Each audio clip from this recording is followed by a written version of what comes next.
Going to call this meeting to order at 6:34 p.m. on Wednesday, November 1st. Hello, everybody. I apologize for being late.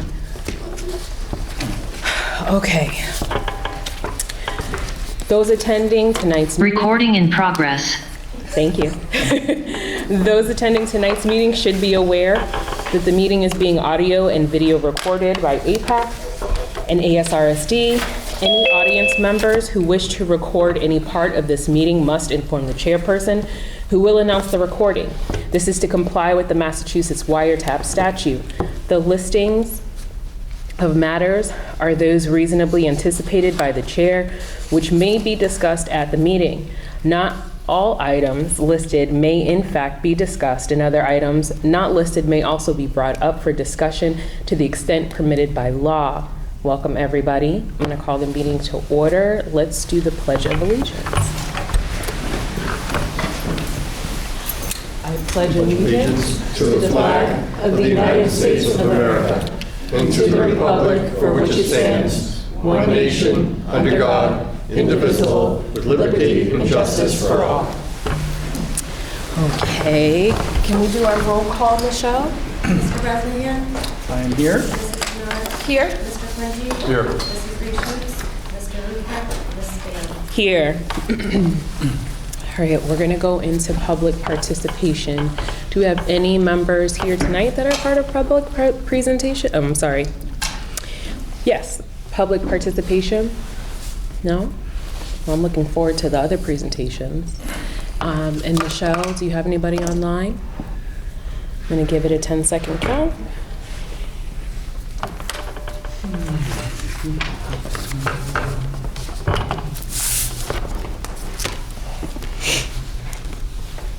Alrighty, so I'm going to move along to our high school student representatives. Miss, how do you say your last name? Is it how do you say it? I want to make sure I get it right. Devin? Deliani. Deliani? Okay, Deliani. And Nina, is it? Mia Florence-Swa. Florence-Swa, see, going another way with it. So thank you both so much.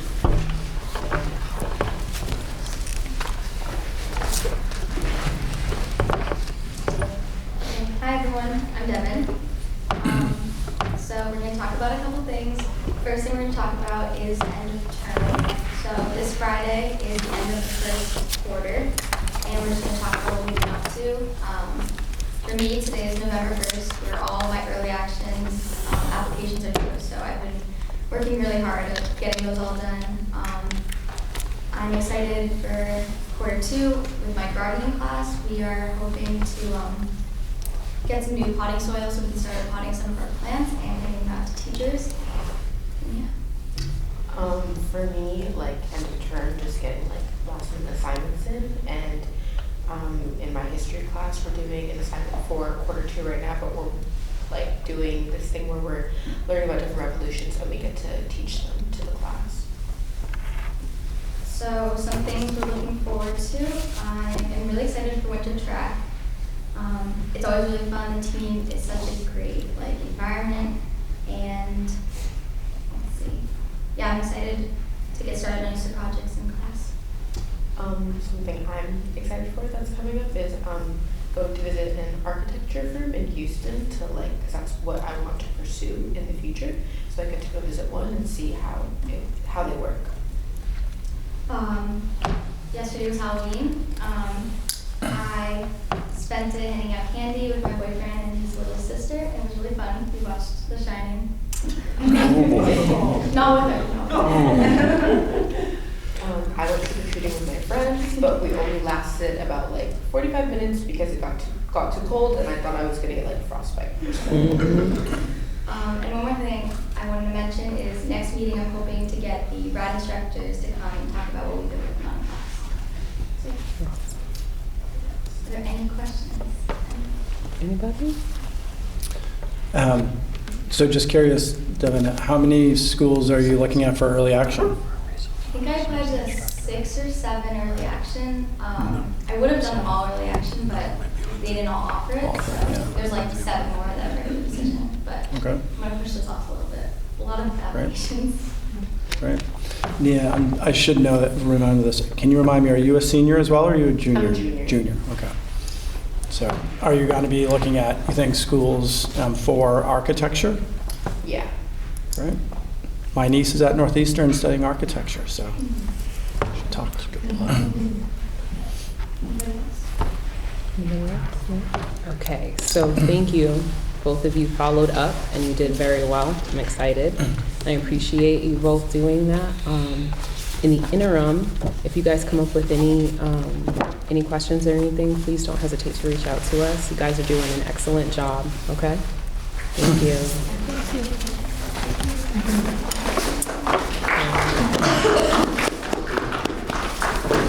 Thank you guys for encouraging them, because that's an intense moment. I appreciate that. Okay, so next we're going to have our high school student recognition from Mr. Christie and Dr. Brenda.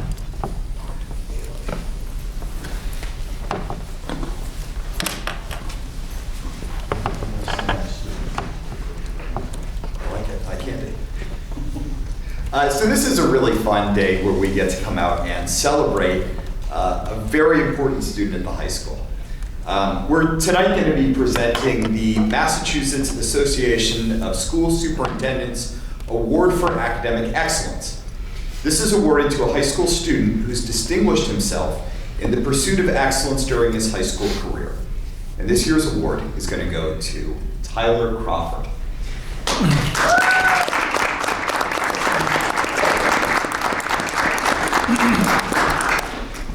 Tyler, I hope you don't mind, I'm going to talk about you for just a few minutes. So Tyler's a current senior at Ayrshire Regional High School. He's a standout student, not only in the classroom where he currently ranks as the #1 student in his class, but also on the golf course and on the baseball field. Tyler mentors our younger students currently as a peer mentor. He's also a winner of the prestigious Don Parker Civic Leadership Award. The Don Parker Civic Leadership Award is given in recognition of academic achievement, exemplary leadership in the school, and dedication to improving the Ayrshire Regional School District community. Mr. Steve Tully, one of Tyler's teachers, describes Tyler as a great kid who sets an example for his peers. Mr. Casey Sefton, a teacher and coach of Tyler's, describes him as a self-starter who is diligent in his work and completes everything with thoughtfulness and his best effort. A leader on the team and a positive role model for all the young players. Congratulations, Tyler. Thank you.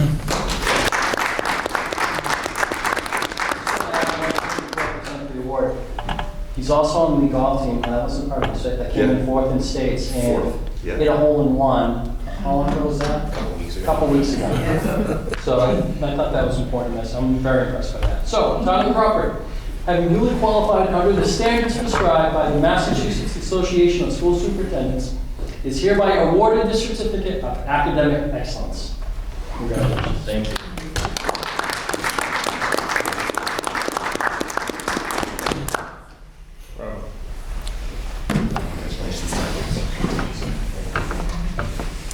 Congratulations to his family, too. Thank you. Thank you. Congratulations, great job.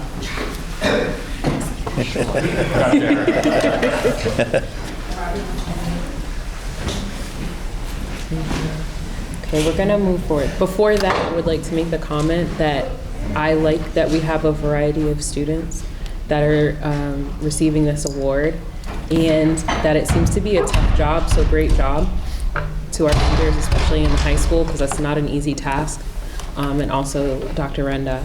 But I appreciate that in the last 3 years that I've been here, it's never the same standard. And I think it's very encouraging, and it does help the children, kids, high schoolers, teenagers, whatever you want to call them, strive to do better, to be better authentically. So I do appreciate that, because that is not a small feat at all. Next, I am going to move on to the high school student showcase. And it says it's the fall play, The Complete Works of William Shakespeare Abridged.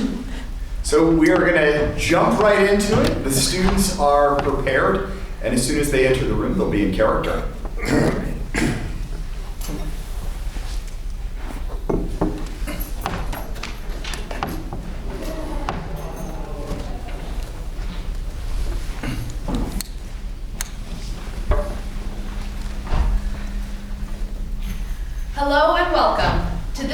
performance of the complete works of William Shakespeare. I have just a few brief announcements before we get underway. The recording of this performance by any means, photo, audio, or video, is strictly prohibited. If you have a mobile phone, please just take a moment now to turn it off. Trust me, Miss Figley may seem nice, but you really don't want to mess with our zero tolerance policy. For your convenience, the toilets are located in the bathrooms. Now that that's out of the way, we can get on with the complete works of William Shakespeare, right after you agree to our terms of service. No need to read it. It's the usual liability waiver, criminal record affidavit, next of kin, blah, blah, blah. To sign it electronically, just take your forefinger and place it on the spot where you were last vaccinated. And if you're not vaccinated, just raise your hand, and an usher will gladly inject you with a tracking chip. Don't worry, it's a small one. Allow me to introduce myself. My name is Natalie Stebbins. When I was in kindergarten, I saved up my pennies, and this is the first thing I bought. This, for those of you who have never seen one before, is a book. Ink printed on sheets of paper, bound in leather. No battery, no touchscreen, and no, you can't take a selfie with it. It's simply a book, but not just any book. It's the complete works of William Shakespeare, which for me is the best book in the history of books. I mean, sure, it's violent and racist and sexist and jingoistic and patriarchal, but it's no worse on those fronts than the Bible, and the plots make a lot more sense, and there's even more cross-dressing, so definitely better. Hi, I'm Keziah. Now, this strange room that we all find ourselves in is called the LGI, or Large Group Instruction. This is where English teachers since time immemorial have tried to get their students to like Shakespeare. And it's also where during PSATs last week, I cried. So, you know, there's a wide But tonight, in this very room, Miss Figley tells us we have to be done in about 5 minutes. I know you guys have more important things to do than watch us talk about Shakespeare. But you don't, really, so. But fear not, although the time we have together is short, the feat we will attempt is impossible. Tonight, my partners and I will attempt to capture the magic, the genius, the towering grandeur of the complete works of William Shakespeare.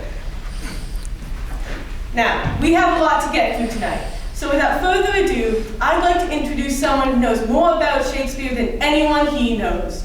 One of Shirley's most preeminent Shakespearean scholars, he has a bachelor's degree from Massachusetts and a certificate of completion from preeminentshakespeareanscholar.com. Please join me in welcoming Emma Soto! Thank you, Keziah, and good evening, friends. William Shakespeare, playwright, poet, actor, Stratford's proudest flower transplanted from the heart of the English countryside to bask in the warmth of London's literary greenhouse. A man who, despite the ravages of male-pattern baldness, planted the potent seed of his poetical genius into the fertile womb of Elizabeth's England. There it took root and spread through the lymphatic system of Western civilization until it became a giant carbuncle of knowledge and understanding on our very consciousness. Wow. And yet, how much do we intellectually flaccid members of the 21st century appreciate the plum fruit of Shakespeare's loins? Exactly. How much? Let's find out. Now, you're an academic crowd, obviously of above average literary intelligence. And yet, if I may have just a brief show of hands, how many of you have either seen or read a play by William Shakespeare? Any contact with the bard whatsoever, just raise your hand. We're screwed. Well, I think they know more than we do. But you're an eminent Shakespeare scholar. No, I'm preeminent. Oh, preeminent. Right. Okay, how many of you have either seen or read All's Well That Ends Well? That seems to have separated the chaff from the wheat rather nicely. Let's see if we have any super eminent Shakespearean scholars in the house. How many of you have either seen or read King John? King John? Anyone? Really? You have? Have you read it or seen it? Well, I downloaded it. Mind telling us what it's about? It's about a hunchback. Can you stand up, please? My friends, ecce homo. Whoa, not cool, man. Judging by your obvious lack of fluency in Latin, may I presume you have not matriculated? Well, not today. My friends, look at this sad individual. Abandoned by our educational system, hopped up on empty gigabytes of pirated text. And now look at the person sitting next to you. Do you recognize the same vapid expression? The same pores clogged by the intellectual immaturity? Or do you perhaps see, keep looking, do you see there a longing, a desperate plea for literary salvation? Can I sit down? No.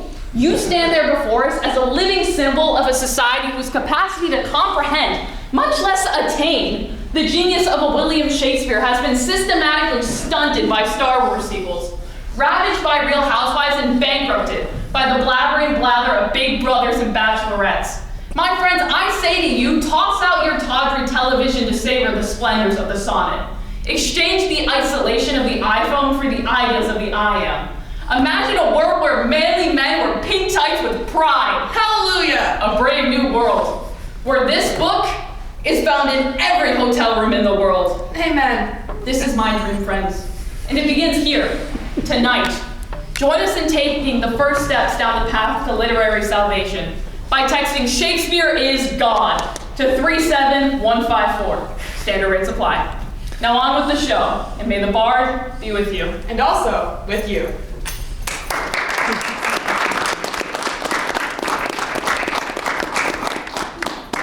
So that is the opening scene of the complete works of William Shakespeare abridged that we will be performing November 17th, 18th, and 19th right here in the auditorium. And this is all but one of our cast members who have been working since like the second week of school, consistently balancing most of them with leadership, with music ensembles, all those regular homework things. But they are here off book, meaning they don't have scripts in hand anymore. They are memorized and working hard to be ready for opening night in 2 weeks. We hope you guys can make it. Awesome. We wanted to open the floor to any questions. Anybody? Cool. No, only this has been the most entertaining meeting we've had. Thank you all very much for coming. That was Thanks for wonderful. having us. Yes, Great job. absolutely, 100%.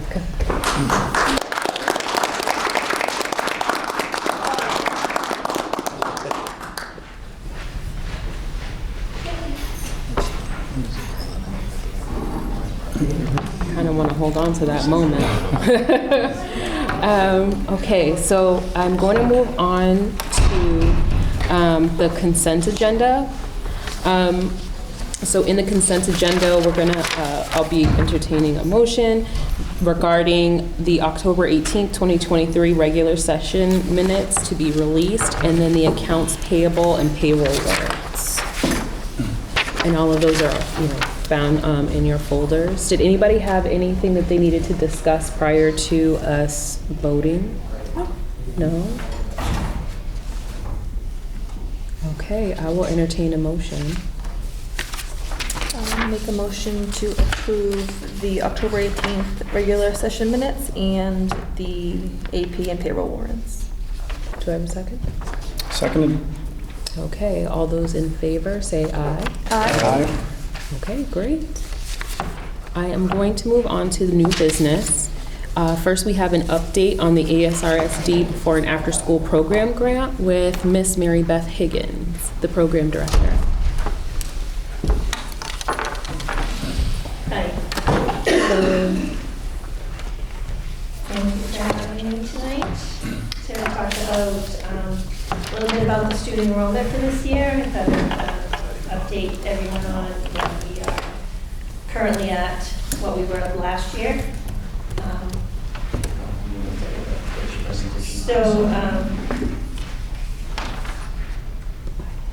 The 2022-23 school year, we structured the early childhood program.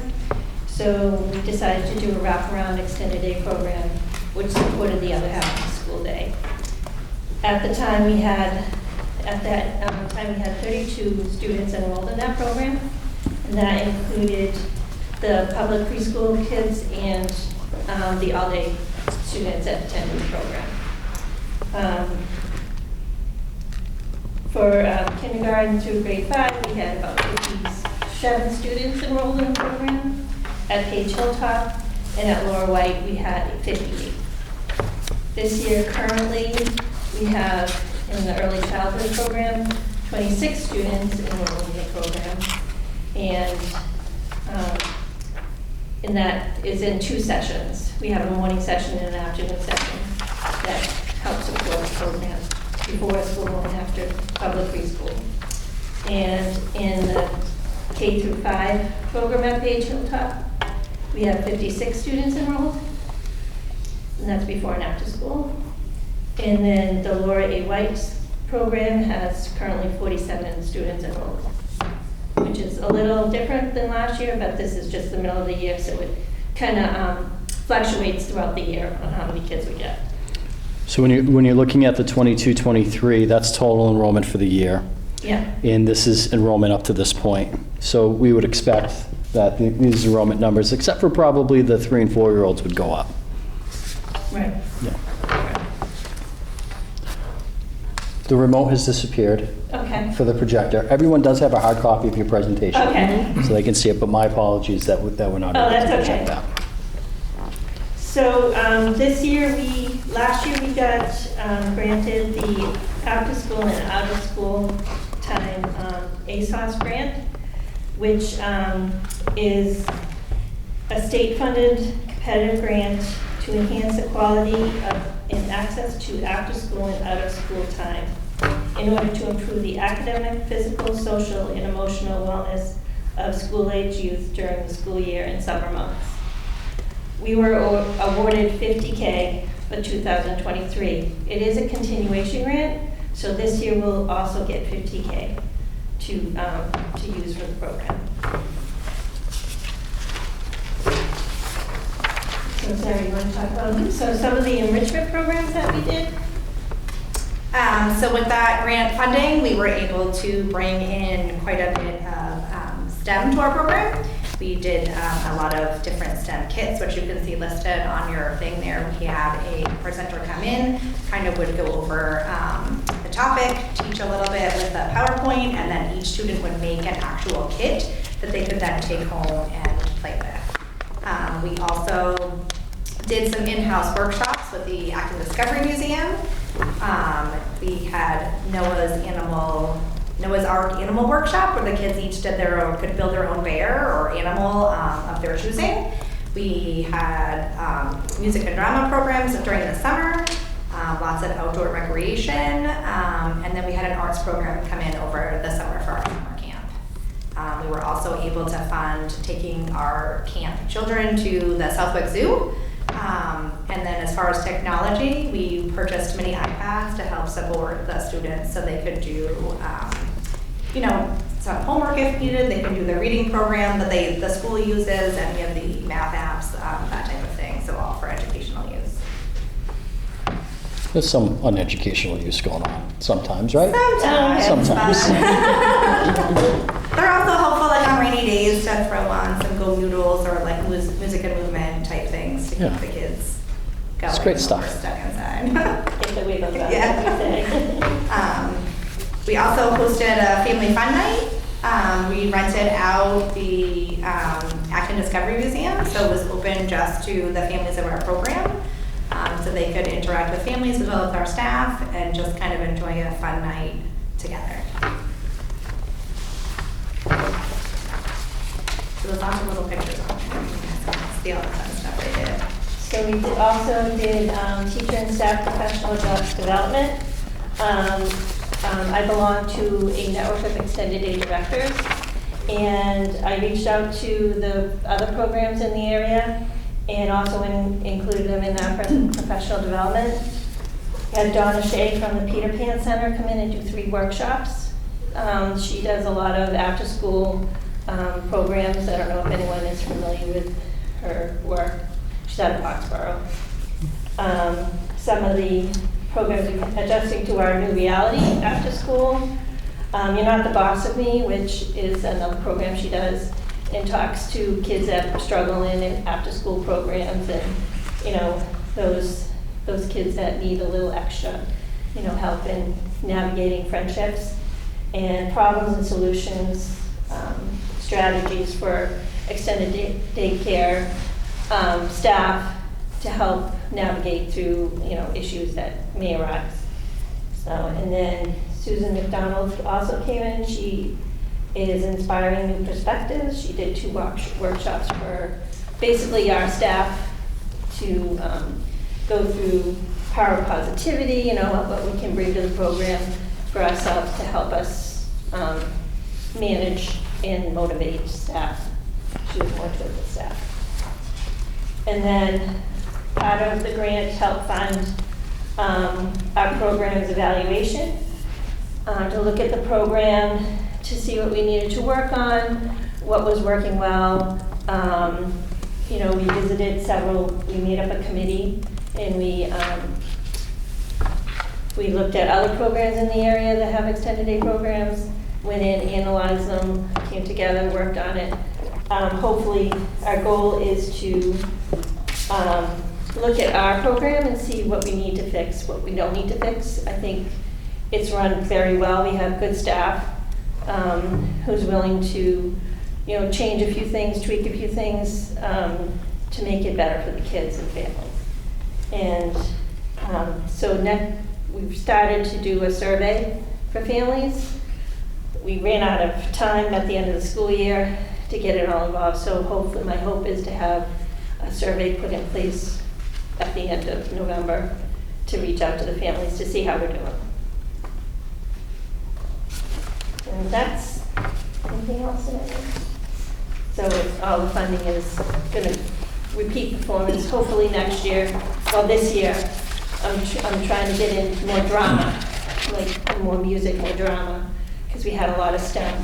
We kind of taught heavy with STEM this year, so I want to kind of get involved in doing that for the kids. I think it's important to note that without the grant, many of these STEM kits, the technology, the in-house workshop, absolutely the professional development, we would not have been able to fund that through our budget.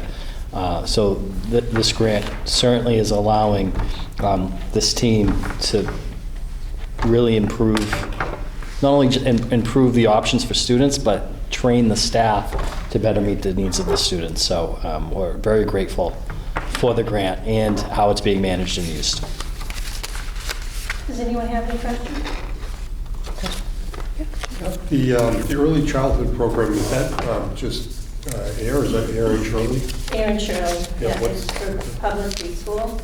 Right. They have to be enrolled in the public preschool. Right. On the ASOS summer programs, could you just give us a brief breakdown of what age groups are using that? So our summer program is also age 3 through grade 5. So any students that come like during the school year that are eligible can also attend during the summer. Okay. So it's a separate registration process, so not every child comes during the summer program, but they're all welcome to do that. Okay. I thought I put the numbers in there, but I didn't. We had 70 students enrolled over the summertime from ages 3 to 4 up to grade 5. And it kind of averaged out to like 50 kids a week. Okay.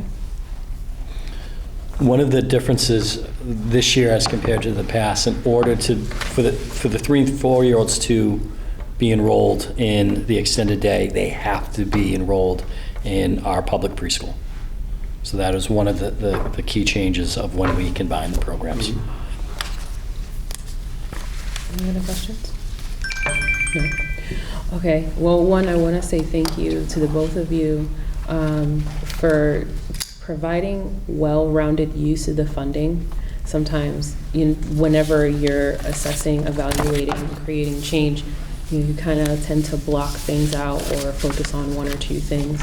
But to see a well-rounded approach to really assist you in quickly providing effective programming and then providing what's needed for your staff, I think that's excellent. To hear that there's a little bit of each, because as you all are developing programming and working with your staff and having the professional development, you'll probably be, it'll be quicker for you to be able to hone in on maybe some of the things that you want to address. And then also you're not burdening your staff or programming the kids. So I think that you did a very good job Thank in you. doing that. So Thank you. I appreciate that our kids in both towns throughout this district are having that. So thank you very much for being Thank you. thoughtful. Appreciate you guys. Anybody else? Anything else? No? Thank you for your time. Thank you. Appreciate you. Have a nice night. You too. Okay. Next, sorry guys. So we have our MASC November conference resolutions, and that was in our packets. It's also in our folders. What I'd like to do is I can read through the resolution. They're kind of long, but I can read through the resolution, and then I'm going to take your feedback, but I'm going to write it because typing is not going to be easy. What I will do is first we can discuss individually. We'll do one at a time. Feedback, make a decision on how we would like to vote, and then as the representative, of course, I will take that to the conference next week.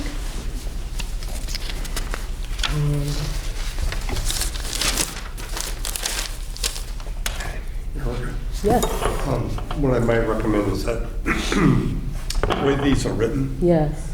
there's a lot of Yes. junk in the beginning. And I think if you're going to read the resolutions, you should just read the therefore be resolved part.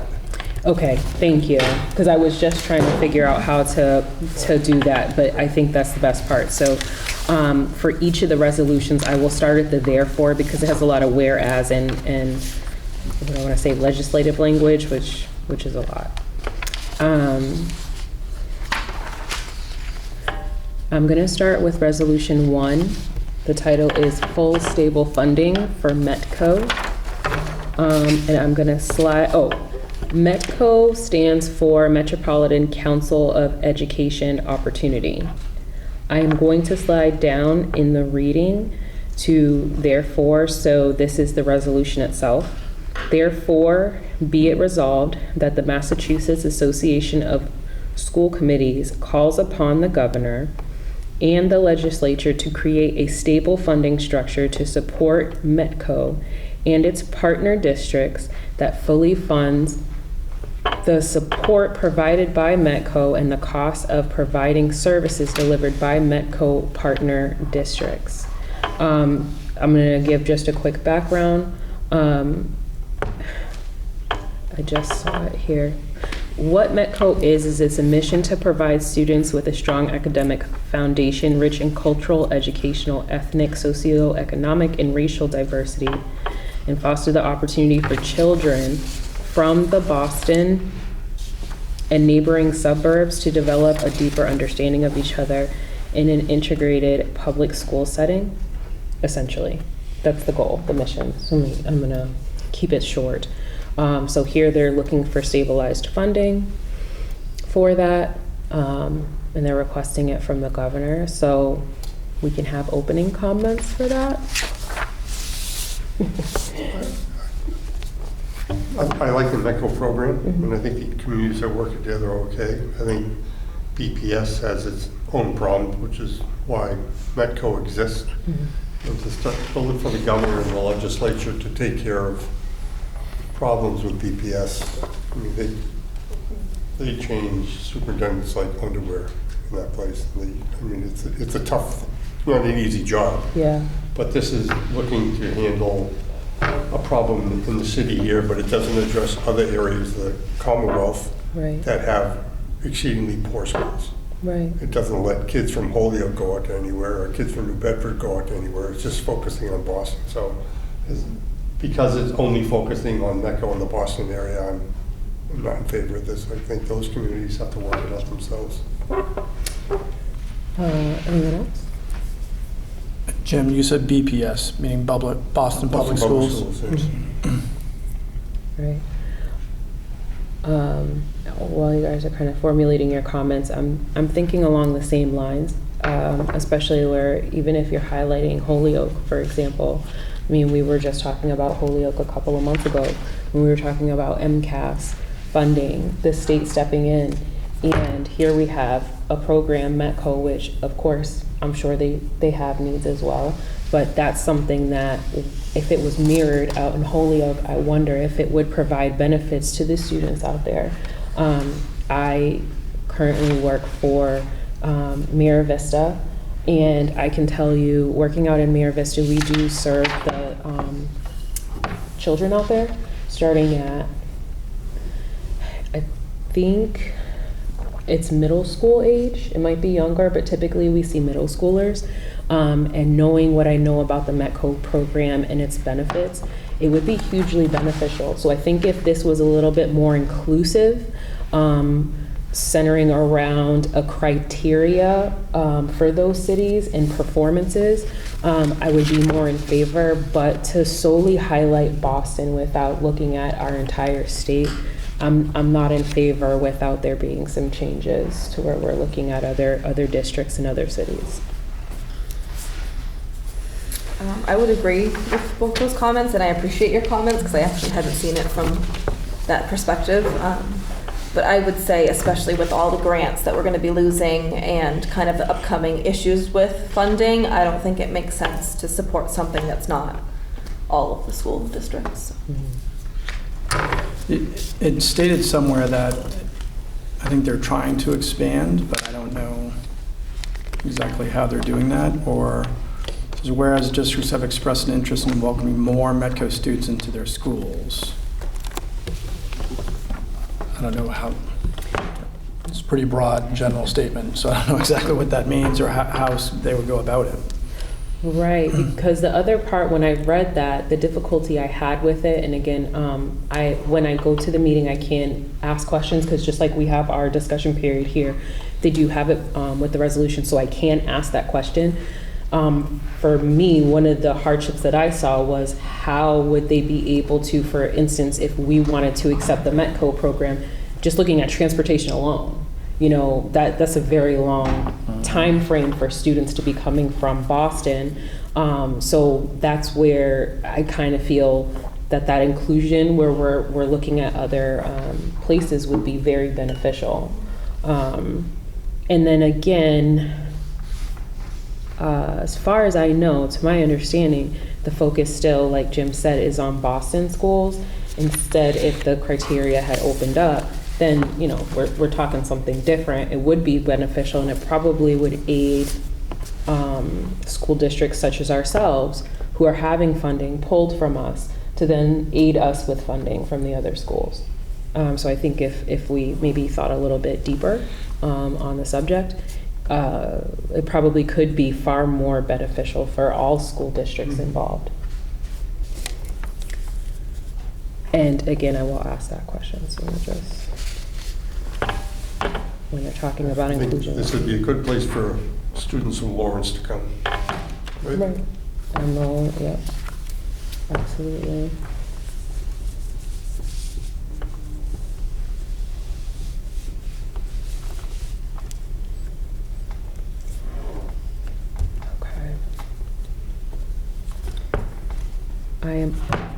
Are we all set with resolution 1, or does everybody feel good about that? Okay. And then for resolution 2, I'm sorry, even though I know that we as a school committee are voting, I still want to open this up to our administrators, especially because there may be a perspective that we have that I'm never going to say I'm fully educated on anything. So anytime that maybe there's a perspective or something like that, or if you feel that maybe there's pertinent information we may need to know, please speak up, because we are voting on legislation and we don't want to vote on something in a particular way without getting the feedback from you all. So I do want to open up the circle. Yes. I just have one question. How would you like the minutes to reflect the committee's stance on this resolution? Bringing questions back to the conference, in favor, not in favor? So, okay. So I would say we're not in favor due to lack of inclusion of other, what's the word, disadvantaged districts? It is. Does that sound right? Mm-hmm. Okay. Yeah. And then as far as the question, I think with Kevin highlighting, you know, the schools, what was it? Trying to look at the paragraph where it was talking about what did it mean? Like, what were the details behind other school districts being able to get involved in the METCO program, right? Yep. Yeah, that's how I interpreted the question.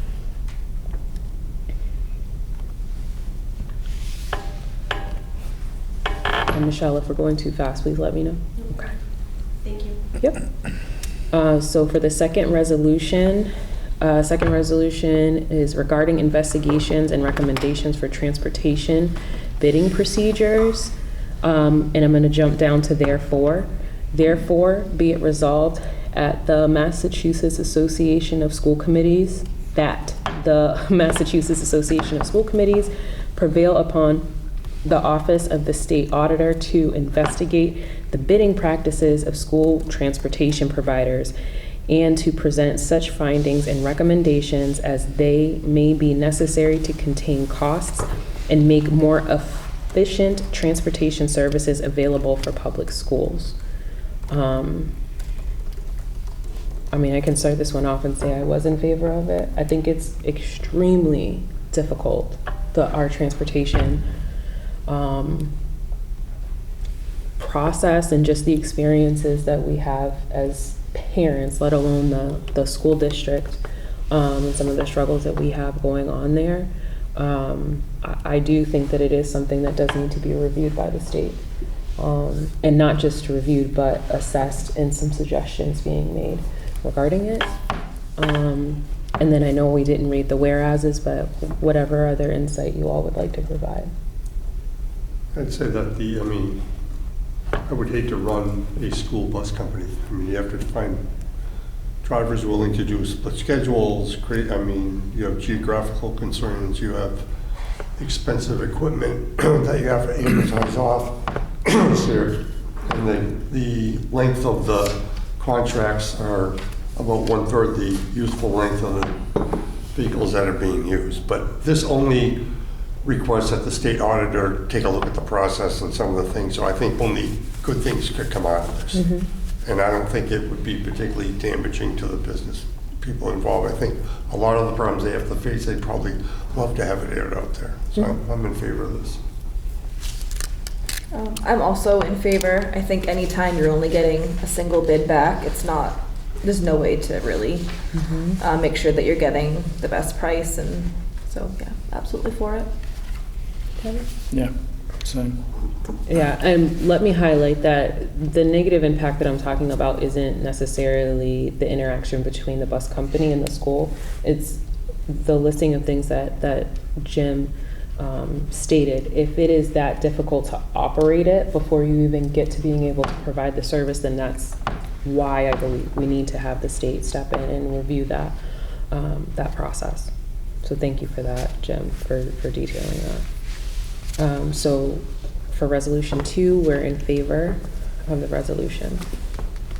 I'm gonna move to resolution 3, regional transportation.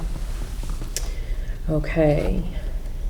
I just lost power. Is there a written version? I think, yeah, Michelle has it. Yeah. I'm going to jump down to therefore again. So it says, therefore, Madam it be Chair, resolved. Yes. Just to clarify, Mr. Caleri has brought up the funding code for METCO. It is more than just Boston. It also includes Springfield. Not that is many other districts, but we just wanted to make sure that you are aware. Thank you that for that. It is Boston and Springfield. Okay, Boston and Springfield. Thank you. I don't know. I'm going to go back to resolution 1. Would that change anyone's position? It doesn't. No. I didn't think so. Okay, but thank you for making that clarification. I appreciate that. Okay. So I'm going to go to resolution 3, and I'm going to go right for therefore. So this is regarding regional transportation. Therefore, it be resolved that in such case where a pupil resides greater than 1 1/2 mile from the school of attendance measured by a commonly traveled route and the Commonwealth reimbursement does not fully cover the amounts expanded for such transportation, the regional school district may allow pupils to opt out of such transportation or may charge a fee that in aggregate may not exceed the differential between the amounts expended for furnishing transportation and the Commonwealth reimbursement. For it be further resolved that the MASC encourage the legislature to modify and the Massachusetts general law, I'm not reading all the rest of that in between, with the aforementioned proposed language or alternative and remove the period, ooh, that's a lot, to provide regional districts the ability, if so desired, to charge a transportation fee that in aggregate cannot exceed the differential between. This is confusing. Yeah, it is. Okay, so I'm sorry, guys. I'm like trying to figure out how to properly convey it because somehow it's not. It doesn't sound right. Let me take a step back here. I'm going to go back behind the parenthesis. To provide regional districts the ability, if so desired, to charge a transportation fee that in aggregate cannot exceed the differential between, I think there's an extra though or something there. I think the and that are all extra. Okay, thank you. Between the Commonwealth reimbursement and the regional school district, thank you so much, Charlie. Transportation expense for any pupil that resides greater than 1 1/2 mile from the school of attendance measured by a commonly traveled route. Pupils may opt out of transportation and not be subject to transportation fee. Madam Chair? Yes. My understanding of this issue is the transportation fees, if you charge them, would always be subtracted from your reimbursement. Mm-hmm. So this will allow some districts to recoup that little extra between the reimbursement level and what it's costing them. So that's what they're trying to do here. Right now it's subtracted from the reimbursement. It's not included at all. So if they were to charge a fee, they could, and that would help them to offset some of that cost. It's mostly for the rural western districts. They have a lot more issues because the routes are so spread out. Okay. So if they were to charge the fee, right, and let's say this were to pass, when they charge the fee, is the fee charged to the Commonwealth or is the fee charged to the No, the district charges the students, the families, for the transportation. Okay, that's what I wanted to make sure. So they would be entitled to keep the difference between the reimbursement and what their expense was. Okay. Thank you so much. I was just about to call on you. I knew it. Anybody have any comments or anything? I'm not sure I totally understand it, but if I am understanding it correctly, I'm a little concerned about charging families with transportation depending on their ability to pay for that. And then would that affect the child's ability to then get to school? Unless I'm totally misunderstanding it. Yeah, I had the same thing. Yes, Julie? Sorry, I made it. They have extreme problems out there. They cover 10 towns. And they don't get reimbursed. They've been complaining and trying to figure out for years now how to not go into debt running all these buses and put the money into education. I'm sure that just like anything else, if someone has some problem, they're not going to. These are education people. They're not going to charge people if they can't afford it. In the meantime, they'll have money that they can put in their education, not just in transportation. So they've been trying to solve this problem for a number of years, and this is just another attempt at it. It doesn't affect anybody who has cities or anything like that, but when you get out to, I can't think of the district out there. What's the district out there? Who proposed? It's where Templeton and further out. Even further, yeah. Where there's 10 towns. and the bus This routes was are insane. Hampton, By Quabbin, Wilbraham yeah, west of Regional? Quabbin. Yeah, out in the Quabbin area. Okay. That's a good way to put it. And there's only a change if the pupils opt out. Is that correct? So They could opt out if they have their own transportation and not be subject to a fee. and then they get the difference of that. So they get reimbursed. The school district would see some additional.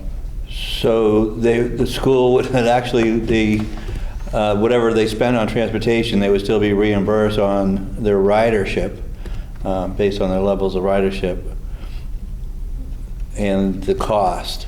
So if that person is not using the transportation, the transportation cost should go down. So it would benefit the district if they opt out.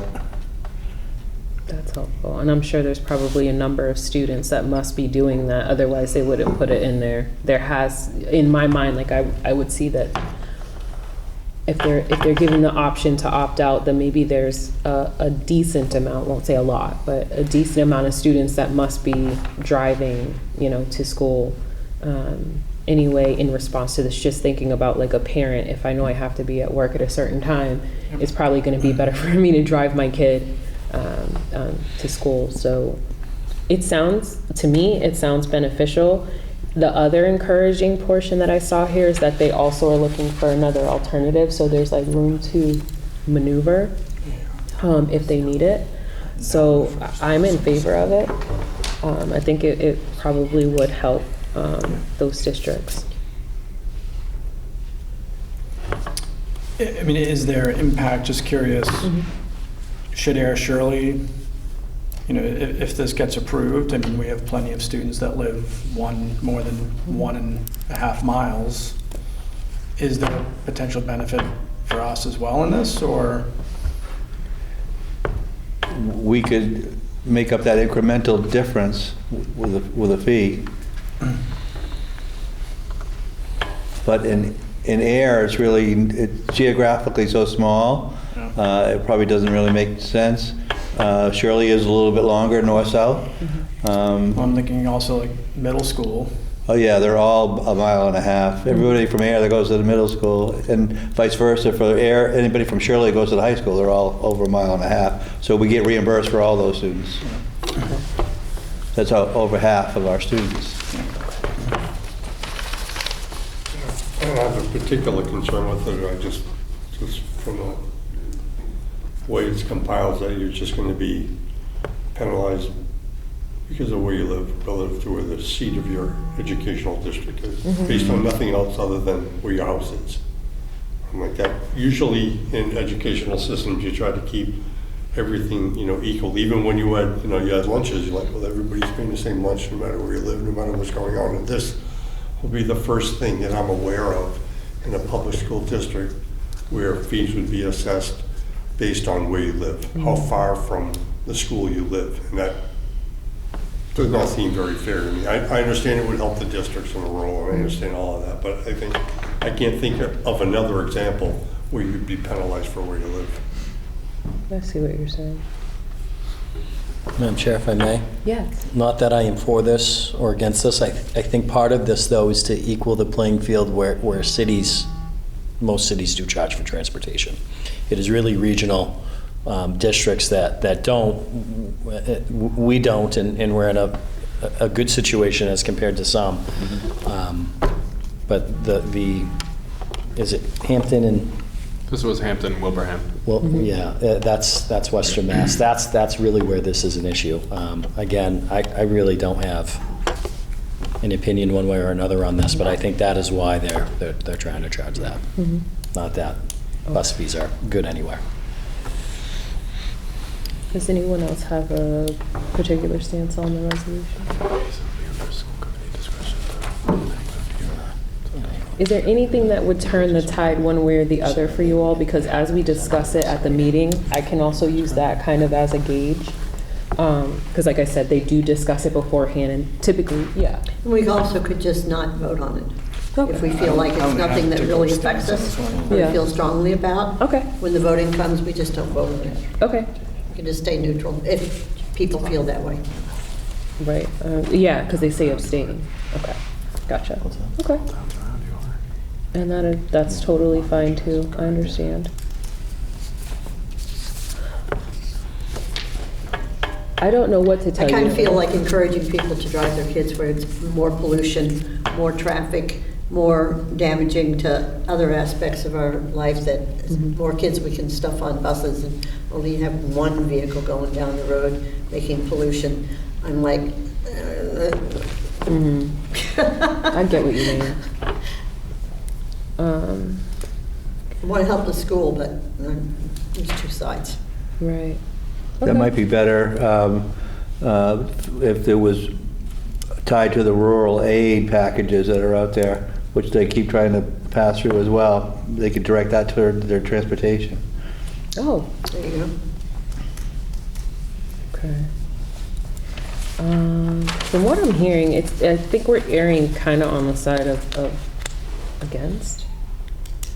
And I'm just looking at, I think Bill has a good suggestion there. And also just hearing some of the other concerns. I think it sounds like there's a little bit more concern as opposed to benefits I'm hearing. But again, I'm more than happy to also just abstain. Okay, guys. I'm not gonna circle the drain on it, so we're just gonna roll on through that. We could just, yeah, there you go. Not supporting. That's it. All right, Beyond guys. our understanding. Exactly, exactly. If I hear something funky, I'll let you guys know. We trust your judgment. Okay. I'm gonna move on to resolution 4.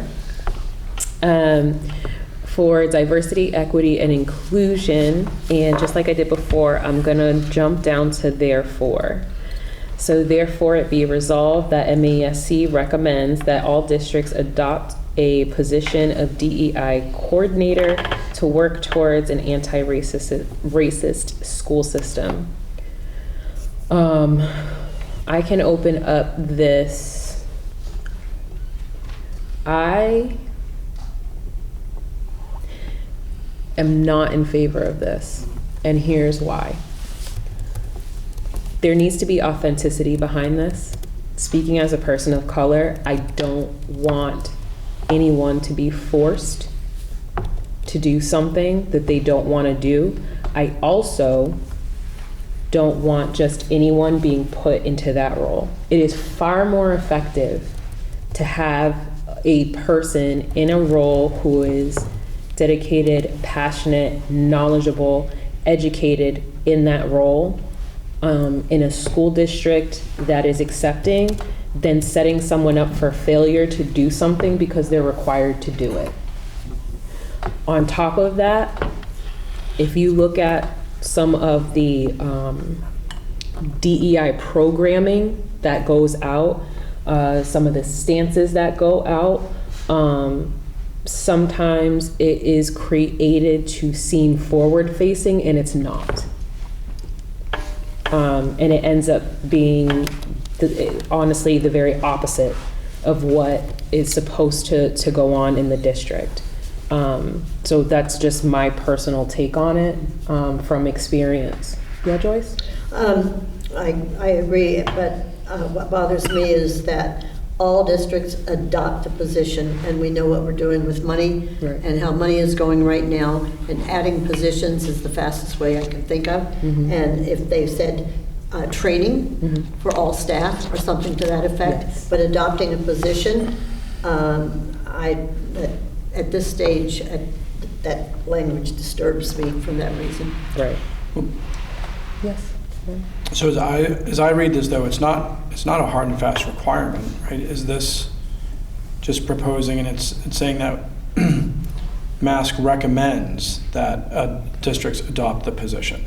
Yeah, but then that would go to the state to become a state requirement. They would a be arguing, requirement. saying, Okay. if you have these, they have the resolutions, this is what we're asking them to fight Got for, it. basically, because we can't go to the state house or whatever. And so then I think it's just, you're down a slippery road. Of requiring it. Got it. I've been listening to some other committees in the other schools, and they're doing some good stuff. without quote-unquote a coordinator. Right, Yep, On the submission, does anyone know what submitted by Division X or 10 is?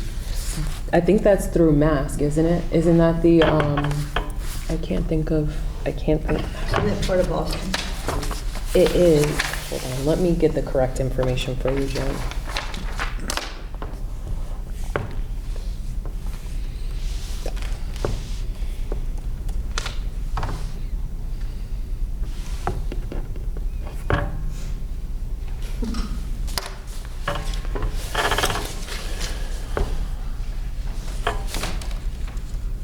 There it is. Division X is, yeah, it is through Mask, but I'm trying to get to what it actually is. Division 10 is, Yeah. if I may, Madam Chair. Yes. Division 10 is an inclusion, diversity, and equity division, and is open to individual members who are interested and encouraged to participate in it. It is not a region by town. Right. Yeah. So looking at some of the other things that Division X has come up with, again, I think it's good. It's good intention. I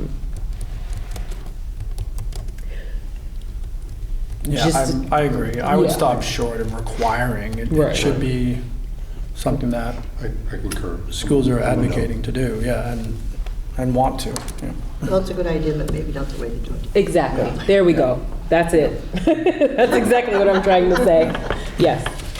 I would rather know that I'm wanted than to know I'm required.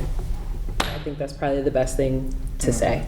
I don't think we need to have another episode of Ruby Bridges in 2024. So I'm gonna say opposed.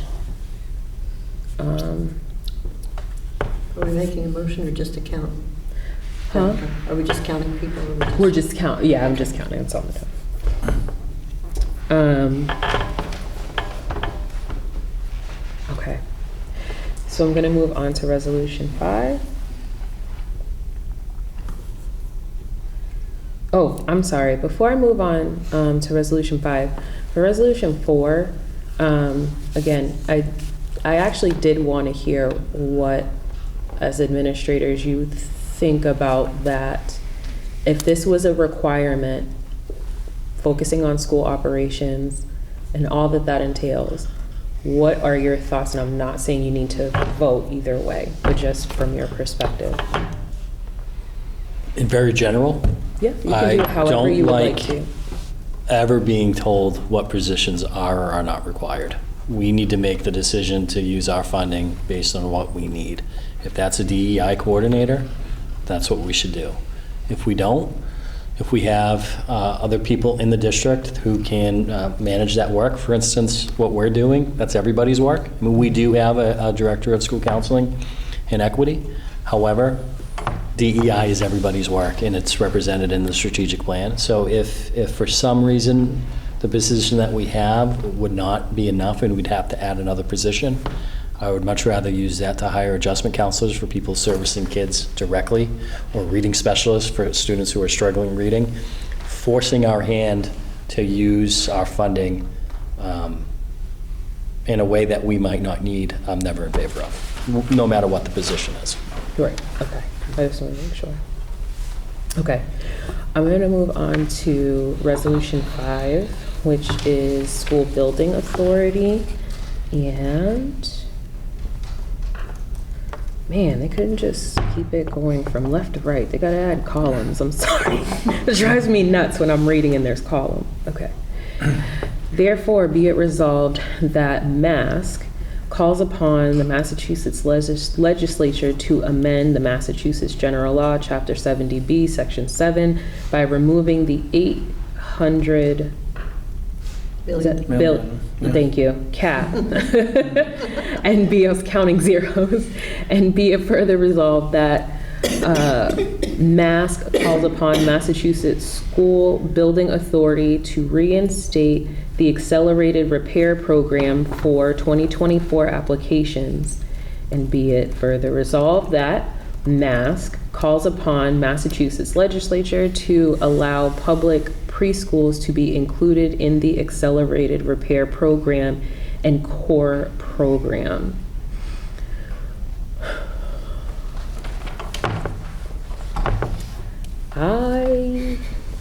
I mean, in general, these all sound good. My concern, and this is where I might have to lean on you a little bit, Bill. So in theory, I agree with it. My concern would be because they're removing the cap. If you remove the cap and then you increase the programming, I feel like the funding would go very, very fast. But if you did maybe one or the other, it would be beneficial. But then again, maybe that's maybe my perspective or only what I know of our district.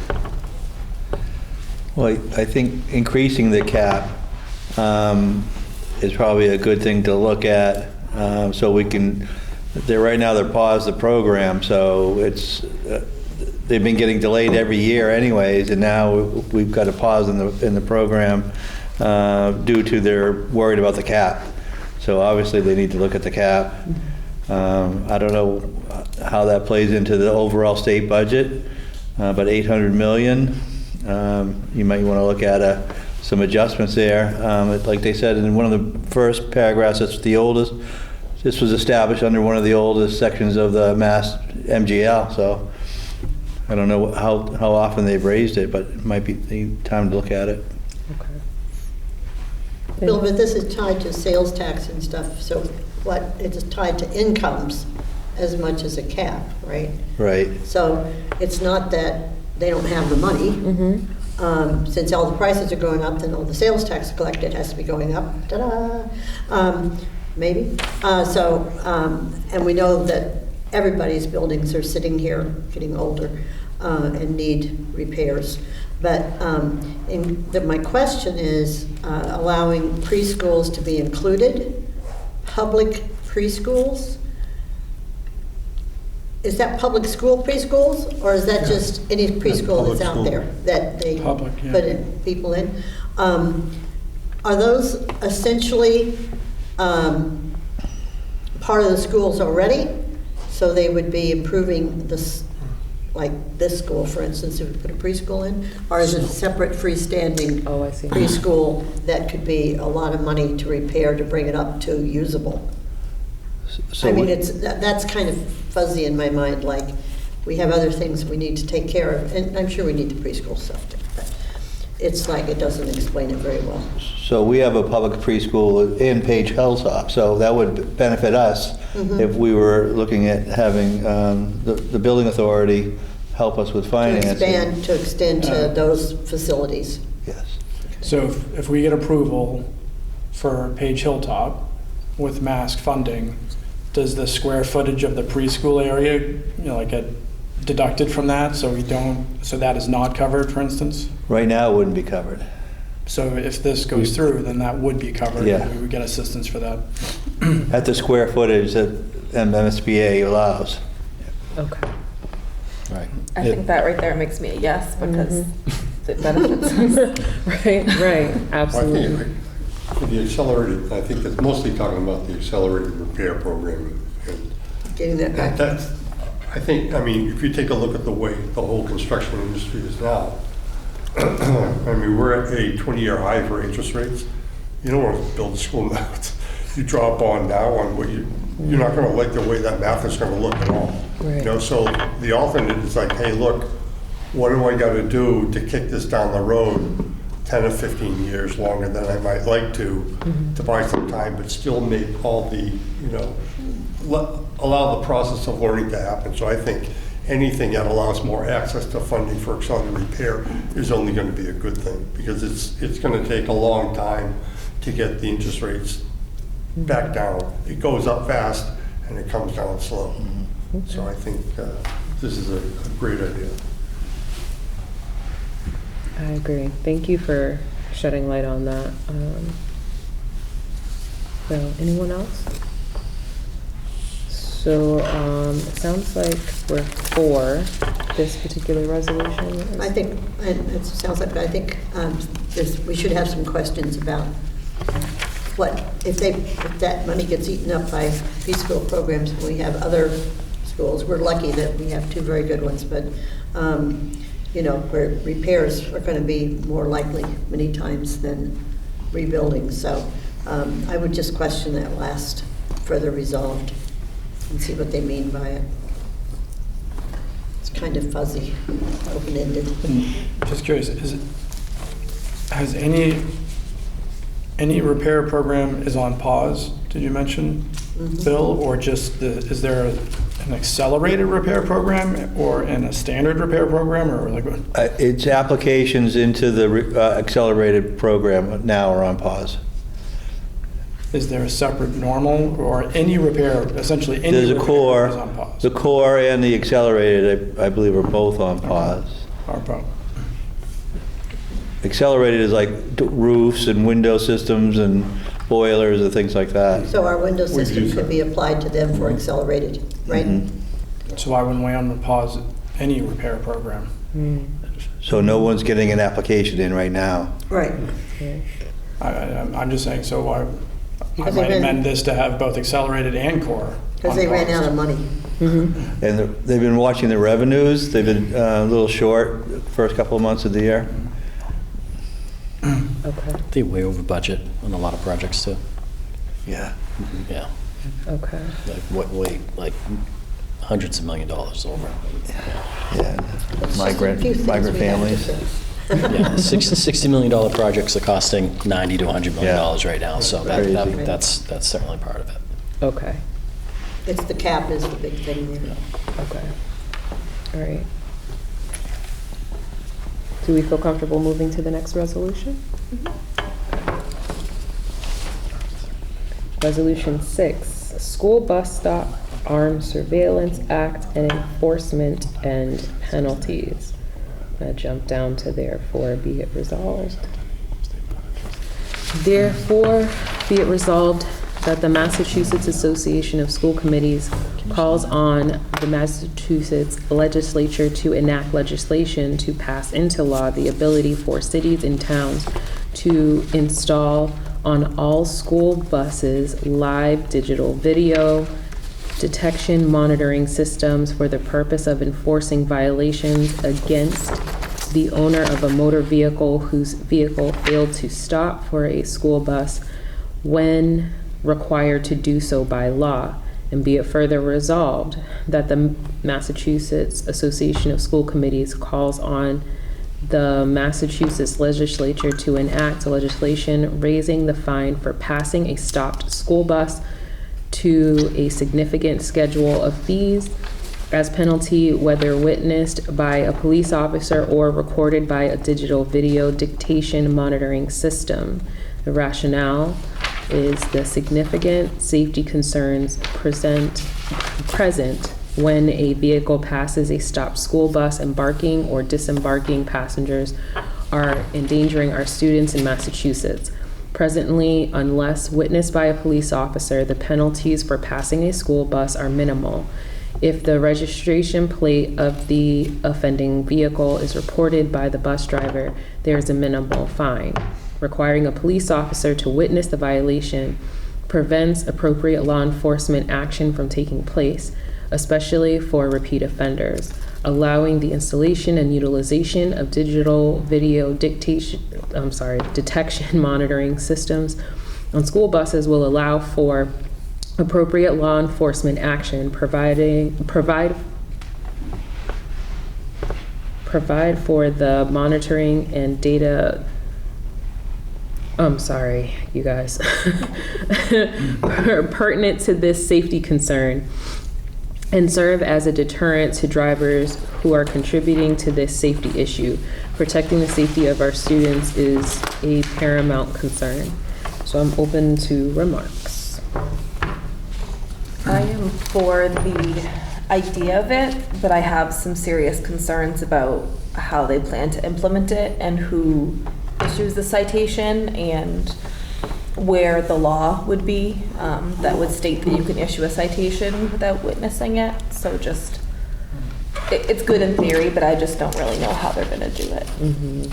Plus, it says that, like, the schools can enact this, but, you know, like, we have a subcontractor. I don't know that we can dictate to D-Bus that they have to install, I don't think. No. And then they can charge us for them. Right. Nor do we want to pay to have those. I wonder what drivers would think about this, you know. Oh, I forgot to turn it on. I mean, it's just. But I'm saying, in theory, I'm all for getting anybody that's speeding past a bus that is dropping off kids. The other thing that I'm thinking about too is like placement of where the cameras are going to be in our standard buses. Audio. And then you got to get into the privacy laws like that. You really got to dig. You have to dig into that. And then let's say you have it on the inside of the school bus and kids will be kids. Something happens and something else is on video. Now when you're reviewing video, it pulls in a whole nother subset of laws. So again, I agree with you all. I think in general, I agree, but it's just that the implementation would have to be very, very clear. And then also the funding too. So if this goes into law, then I fully expect the state. Well, there's a law there already, right? There's a law there already. There's a stop school bus and they have their little sign flipped out. Well, there's a motor vehicle citation, like there's a motor vehicle law, but cited for that. yeah, it's not connected to this. That's the connection I can't make. Is how can a school bus company or a school district issue a motor vehicle citation? Well, it says of the police officers, it would enable police officers to, right? It would allow for the appropriate law enforcement action, provide for the monitoring and data pertinent to the safety concerns. So I think it would have to be law enforcement, which, I mean, I think now if you are going down the Mass Pike and you don't have your vest, then they can give you a citation for video. And so, I mean, it is, I'm for it in theory as well, but I really question also how you could really implement and execute this. Right. George? I always thought that, because you're going along, you're not paying attention, and suddenly flip out the sign and you're already past, you're like, oh crap. I always thought that the school bus driver had the option of taking your license plate and turning it in. Yes, you do. Right. So And that's stuff is enough. there already, right? But I think it It's a says, lesser fee, but right? ultimately for it to be enforced right now, it actually also has to be witnessed by a police officer. You It seems like couldn't it's- write a ticket based on someone's statement. So if the registration plate Or I of guess the it offending says- vehicle is reported by the bus driver, there is a minimal fine. I guess there is a. So there is something in place already. Right.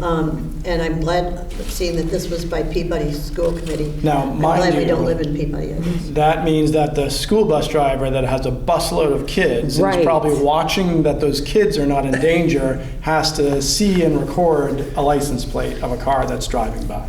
Well, the other thing, the buses now As all opposed to go now you'd where have a the digital kids, camera the kids capture don't that. cross the road anymore. They have to go up one side and down the other to let the kids out. Yeah. It used to be when you had kids crossing the road, then it was a lot But more crazy. My point being, what percentage do you think bus drivers can actually record a license plate? Yeah, that's hard. It seems like, I don't know, I mean, around here anyway, I Right. think the frequency of this happening If you is see really low. People You know, kind of like see a school bus and it's like, my God, this is going to think forever, right? That's the only thought. I'm more worried about the trains. Yeah, I think it would be an expensive fix for something that's not a big problem. I think most people respect the Right. fact that when you're behind a school bus, just turn up the music and lay back and get ready for the long ride home. Right. That, or if this is something that you want to fix, then maybe it's not necessarily the district, but the town. Like if you want to implement video, have the town implement it. You can do that on light poles with the bulbs and stuff. Like I feel like maybe the responsibility needs to be put on the town as opposed to the districts, because it's just going to incur more fees and more things that we're going to have to look at. Yeah. Plus, if there's a lot of repeat offenders, tell kids to get their phones out. Right. Different, really. I think that should be it. If a district is having an issue, they could ask for like an unmarked police car to follow the buses. Like that's an option, or you have That's what different they do in things that you can do if it's an issue they're having. I don't think it should be statewide. Right, absolutely. Okay. So I'm gonna, This seems heavy-handed, I guess, yeah, but I like the concept. yeah, yeah. But we'd have to partner with our towns, I think, for that. That's a big ask for a district. Okay, so I'm going to say against for that one. But I'll put a cheery note and say, but we like your theory.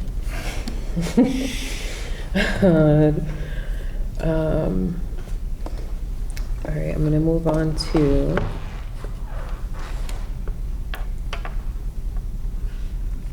Resolution 7, related to MCAS.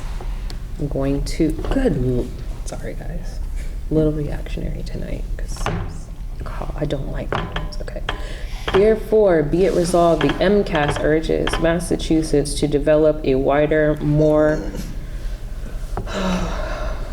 consensus-built strategy for an evaluation system with meaningful input from legitimate stakeholders. The MCAS urges the state MCAS, oh my gosh, guys, sorry.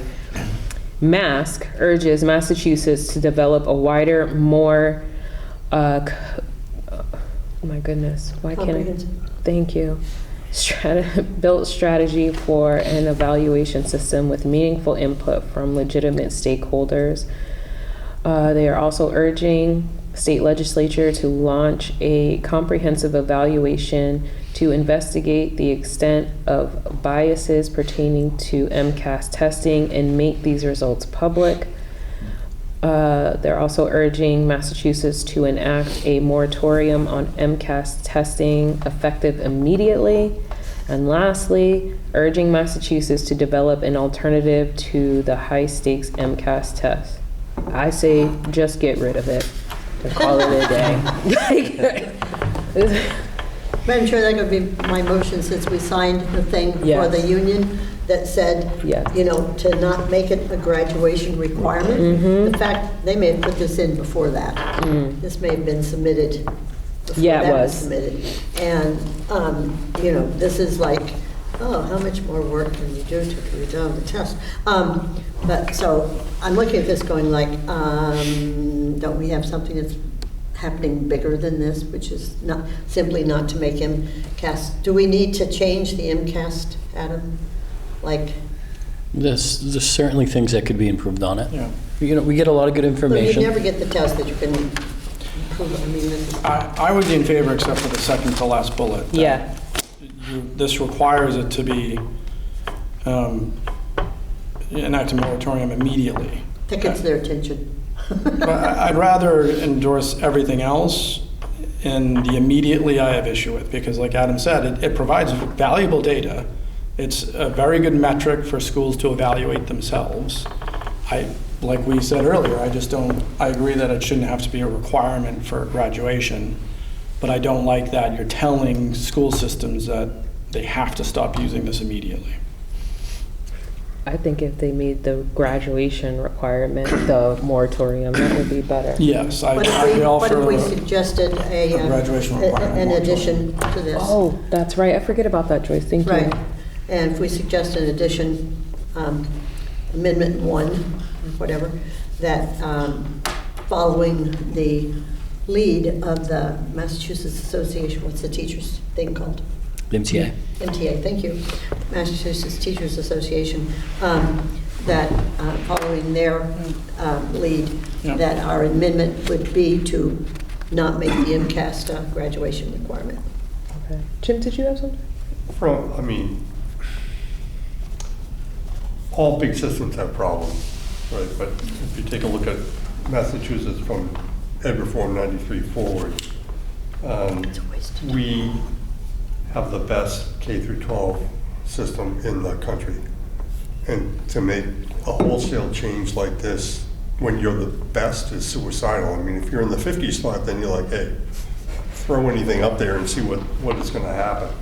You know, but I think this, if we move beyond MCAS, then you gotta know where you're going. If they establish study committees to do things differently and take and handle some of those problems, okay, but until you have that in hand, I think you just kind of roll with what you get. I think everybody here strongly felt that this should not be a graduation requirement. Right. Because there's a lot of other things in play.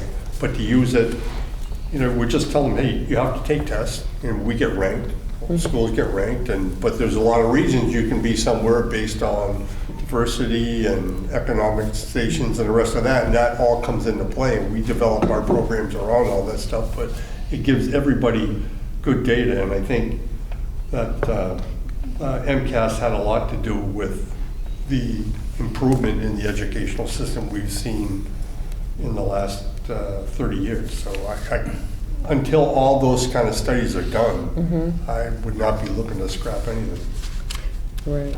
Right, I agree. So I think what we're saying is for the amendment to remove bullet 3 and add in that they remove the requirement for graduation being tied to MCAS. That's what I'm hearing. Does that sound right? We're going to get a lot of that. Yep. Yeah. Or amend that instead of an immediate moratorium. On all of it, yeah. Moratorium, immediate moratorium on the graduate. Yeah. You can take things out. Yeah. Yep. So, okay. So that's what I'll do. But I think, so we're all on the same page for that.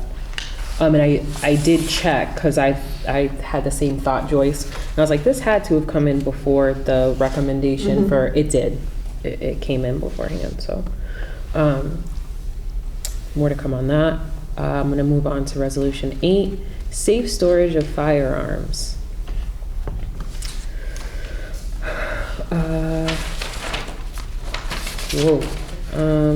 There's a lot of whereases. Hold on a minute. Let's continue on page 20. Okay, therefore. Sorry guys, it took me a second. Therefore, be it resolved that MASC recommends all districts to urge their superintendent and staff to create an appropriate communication to parents and guardians that explains the importance of secure firearm storage to protect children and teens from unauthorized access to secured firearms and their legal obligations consistent in Massachusetts safe storage law. Be it further resolved that MASC urge other communities to work with their local law enforcement agencies, healthcare agencies, and nonprofit organizations to collaborate and increase efforts to inform district parents and guardians of their obligations regarding secure storage of firearms in their homes. This is already a law. Anybody that has firearms knows what the laws and knows what the penalties are. I mean, Adam can do a lot of stuff, but he doesn't have the big star on his chest, right? And you want to protect, his credibility. Right. It's like when he speaks to things that we do in here. Right. This isn't what he does. This is what we do. We all don't want to see guns flying around, but we can't make him responsible for educating they'll think all we're the trying to get families into about fire. Second Amendment rights and Just nothing but bad. Yeah, and I'm just thinking from if you're looking at a risk mitigation standpoint, you know how it is. Whenever you have a definitive stance, you can open up yourself to liability. And to be honest with you, we all know where there's a will, there's a way. And again, not to be insensitive to anything that's going on in that district, I just think it kind of goes along the other lines, similar to what Adam said before. You don't want to force someone to do something, particularly where we're looking to collaborate with families, not. Is there a law there already? I don't know the mass law. Yes. Yeah, there's You a have law. to take a class that teaches you. You have to get licensed and permitted. You have to take a firearm safety class and your license, and you could lose your license to carry if you didn't follow it. So anyone that has a firearm is fully aware of this. Right. So I'm not in favor of this at all. We're looking to collaborate with our families. We're not looking to tell them what to do, and I don't want to force our staff to take a stance on anything like this. It was the only resolution here that really had nothing to do with the schools. Exactly. Outside of it coming from his office, that's the only thing that made it part of the schools. Everything else was a part of stuff we do. This is not that. No, not at all. Reject. I'm with you. I Strenuously rejecting this one. Yeah, absolutely. And I will. I make sure my hand's in the air high. No, I'm joking. I'm sorry, I'm a little punchy right now. Yeah, so I'm going to say a no on that one. Okay. And then the last one is here, proposal to amend the MASC bylaws. It says resolutions will expire at the conclusion of the delegate assembly 3 years after their adoption. The MASC Legislative Committee shall provide a list of expiring resolutions to the membership no later than March 1st of each year in which they expire. Readoption of an expiring resolution can be accomplished under the method prescribed in Article, I can't read Roman numerals. Section 1. Sorry, guys. I know I'm in education. 9. Thank you. And the rationale is it permits 3 years of focus on resolutions which overlaps 2 legislative cycles, provides an additional opportunity for school committees to become involved in the resolution process by championing resolutions which are set to expire, allows the association to affirm what's important to current membership by readoption, and it clears expired, less relevant, and no longer supported resolutions for new priorities, which I'm in favor of as well. Yes, Joyce. I think this is a good bit of housekeeping, and it sounds good. And it's coming from the Mask Legislation Committee. It's the bylaws, yeah. Right. Otherwise, stuff hangs on, and then it becomes less important anyway, because no one pays attention to it anymore. If it's important, it can be reissued. Okay. Anybody else? No? All right. I think we moved through that pretty well. Thanks, guys. I feel very prepared for next week. Got all that, Michelle? Always. Thank you for being a rock star, Michelle. All right, I'm going to move on in our agenda to superintendent's report. Dr. Renda. Thank you. As mentioned in the last meeting, we are co-writing a grant with the Lynch Leadership Academy and Gardner Public Schools. This is the Education, Innovation, and Research Grant. It's an EIR grant. It's a competitive grant. The grant provides federal funding to create, develop, implement, replicate, or take to scale entrepreneurial, evidence-based, field-initiated innovations to improve student achievement and attainment for high-need students and rigorously evaluate such innovations. The EIR program is designed to generate and validate solutions to persistent educational challenges and to support the expansion of those solutions to serve substantially larger number of students. So the deadlines for the early phase applications are May 25th of 2023. The deadline for, this was 2023 deadlines. We will be submitting in 2024. My apologies for that. We were trying to get this in for the 2023, but it was going to be very rushed. We decided to, as I said in the last meeting, regroup and submit a much stronger application. The estimated average size of the awards is $4 million over 60 months, and the estimated number of awards is between 17 and 38. The project period can be up to 60 months. So we are working with Gardner only in this. I did have tentatively Fitchburg, but they're going a different direction with really their ELL students. So we will be moving forward with Gardner.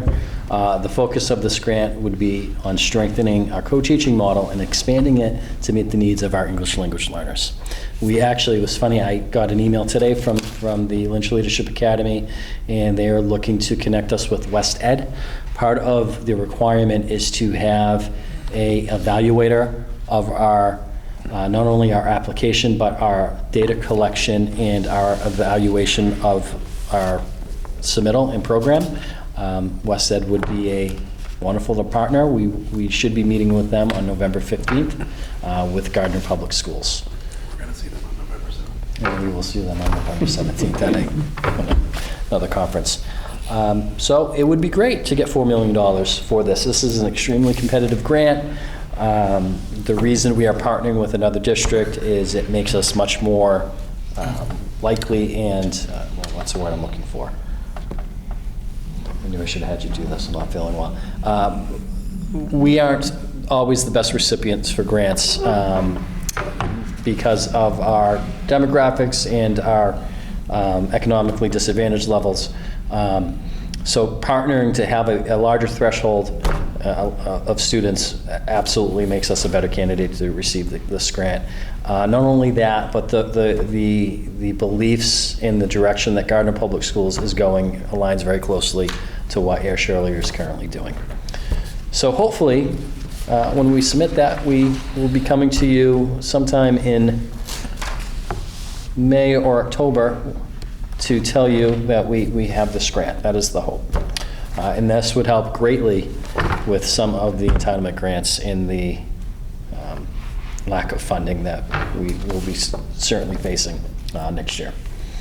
I'm going to move on to the attendance policy unless there's any questions on that. Okay. So we're currently reviewing some of the language we have in our handbooks in regards to excused and unexcused absences. So as far as the state is concerned, there's really no such thing any longer as an excused absence. All absences count towards being what the state calls chronically absent. And chronically absent is any student who is absent for 10% of the time that they are enrolled in Air Shirley Public Schools. If you are enrolled for 10 days, if you were out for a day, you would be considered chronically absent. Isn't it?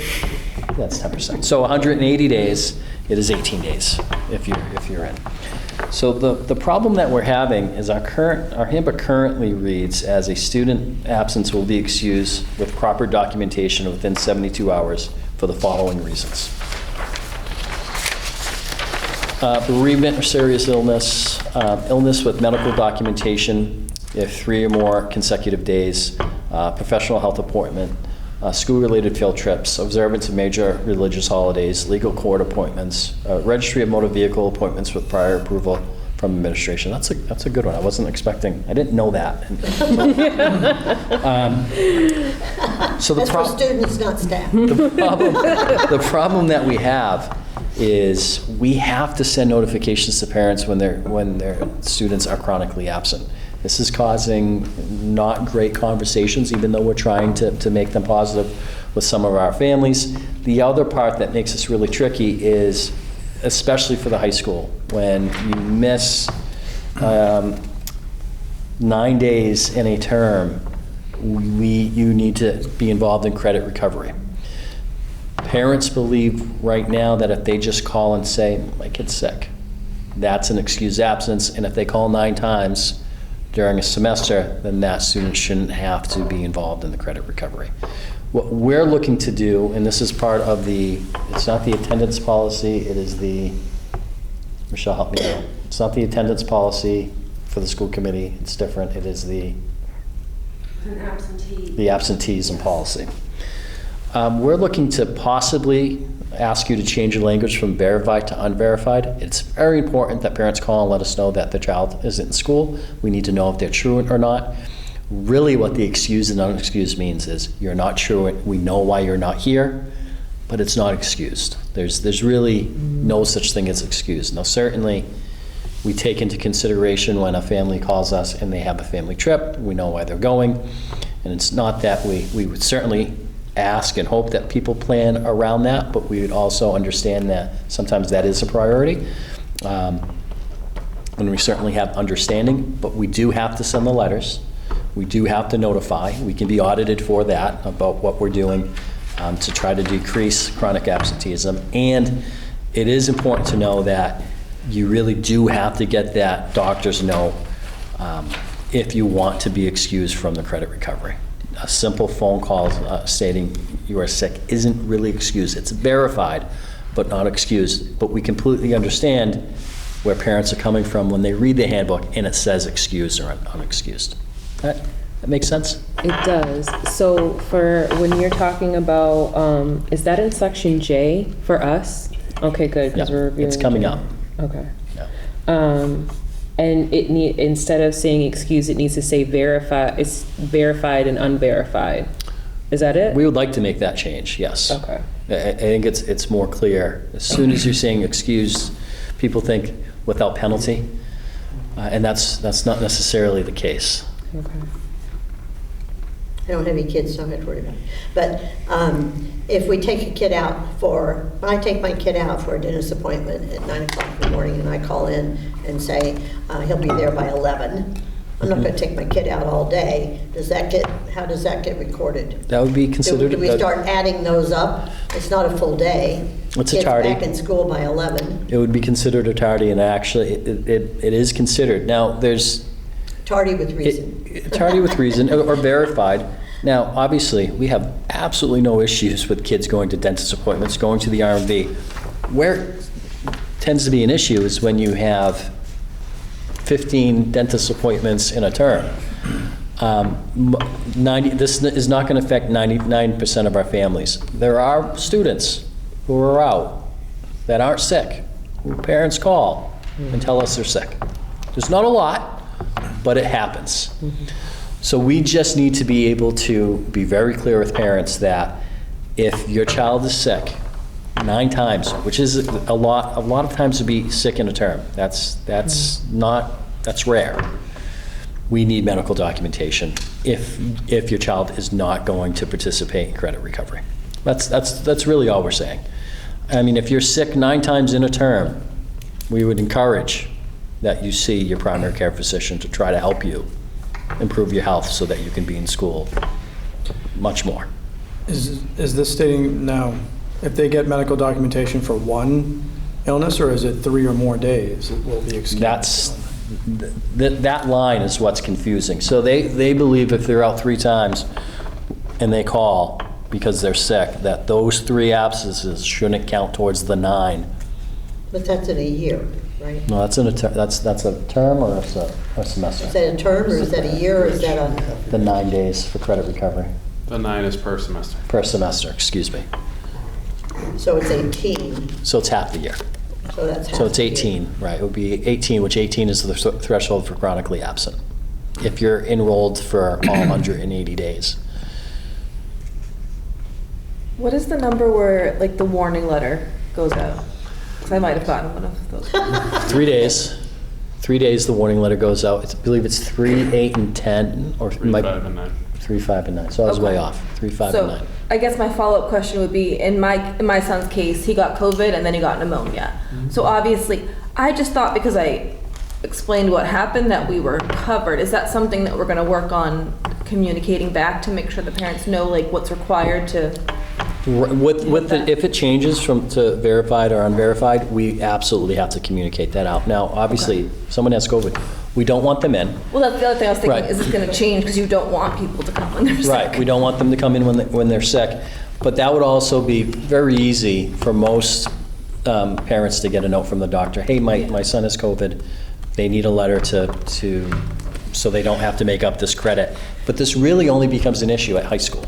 Okay. We don't award credit in elementary and middle school. So are those letters just informational, for example? Like if It is. It just so that you know that that you're approaching, you're chronically absent right now. We know, for instance, we would know the reason why your son was out.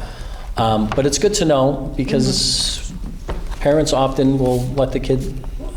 I have let my kids in the past take a day off from school when I thought they needed a day off. However, if they had COVID and then we're out with strep throat, so you know what, you've already missed a lot of school, we probably can't do that. So it's really data for parents to make informed decisions. That's not always how it reads. And we can soften some of those others or have some different versions of them. But I think really what it is, because they, like you thought, hey, those are excused, everything's fine. You can still be chronically absent, even if you catch COVID 4 times and have to stay home for 20 days, right? I mean, it's very different now when when the kid It had is. strep throat and you got penicillin, he was well in 2 days, and you might keep him up another day because he's sniffly and unpleasant.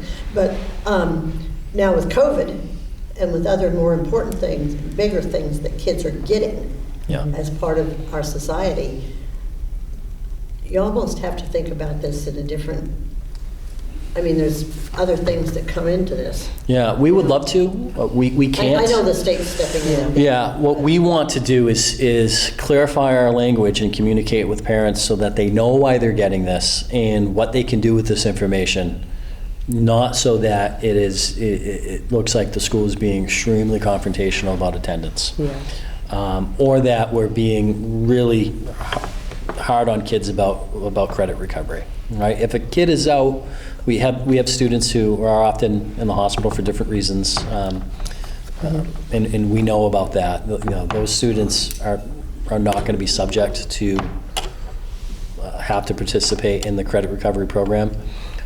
But for the student who misses every Friday with the same illness, 9 weeks, we know. We know who it is, right? We do see it. We see a pattern. But there's oftentimes too when with this, for instance, I had a great conversation with a parent where they thought they were, because it was under 3 days, they thought they were fine, but the student had missed other days for other reasons. So I did, he pleaded his case. I said, you're right, this is unclear.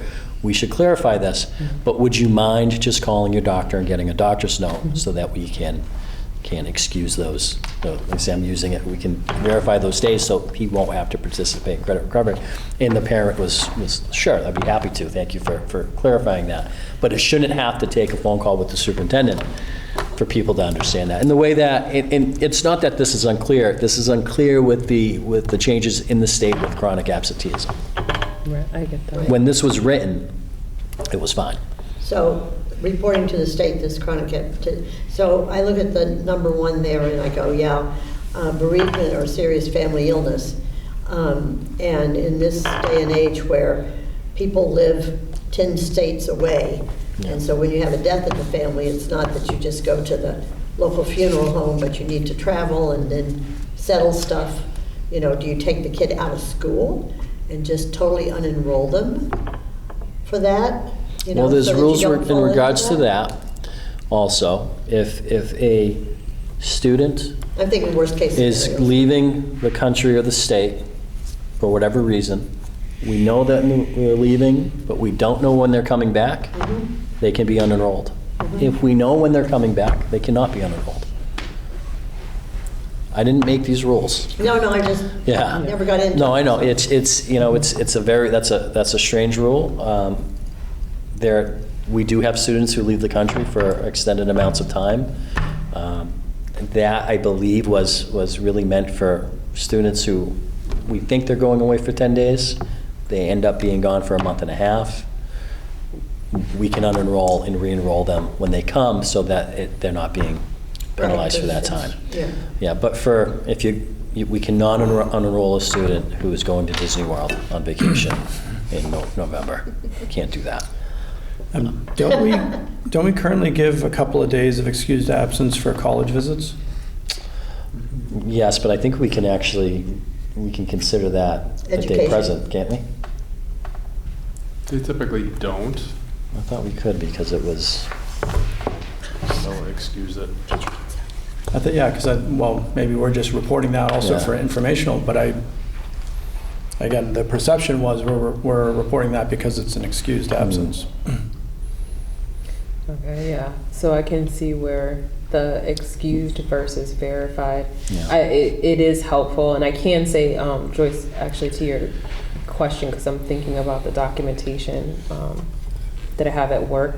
Physicians can fill out with and send it's a form to DESE, and then the school gets a copy where it could be a recommendation for a child to stay home, or if they're hospitalized.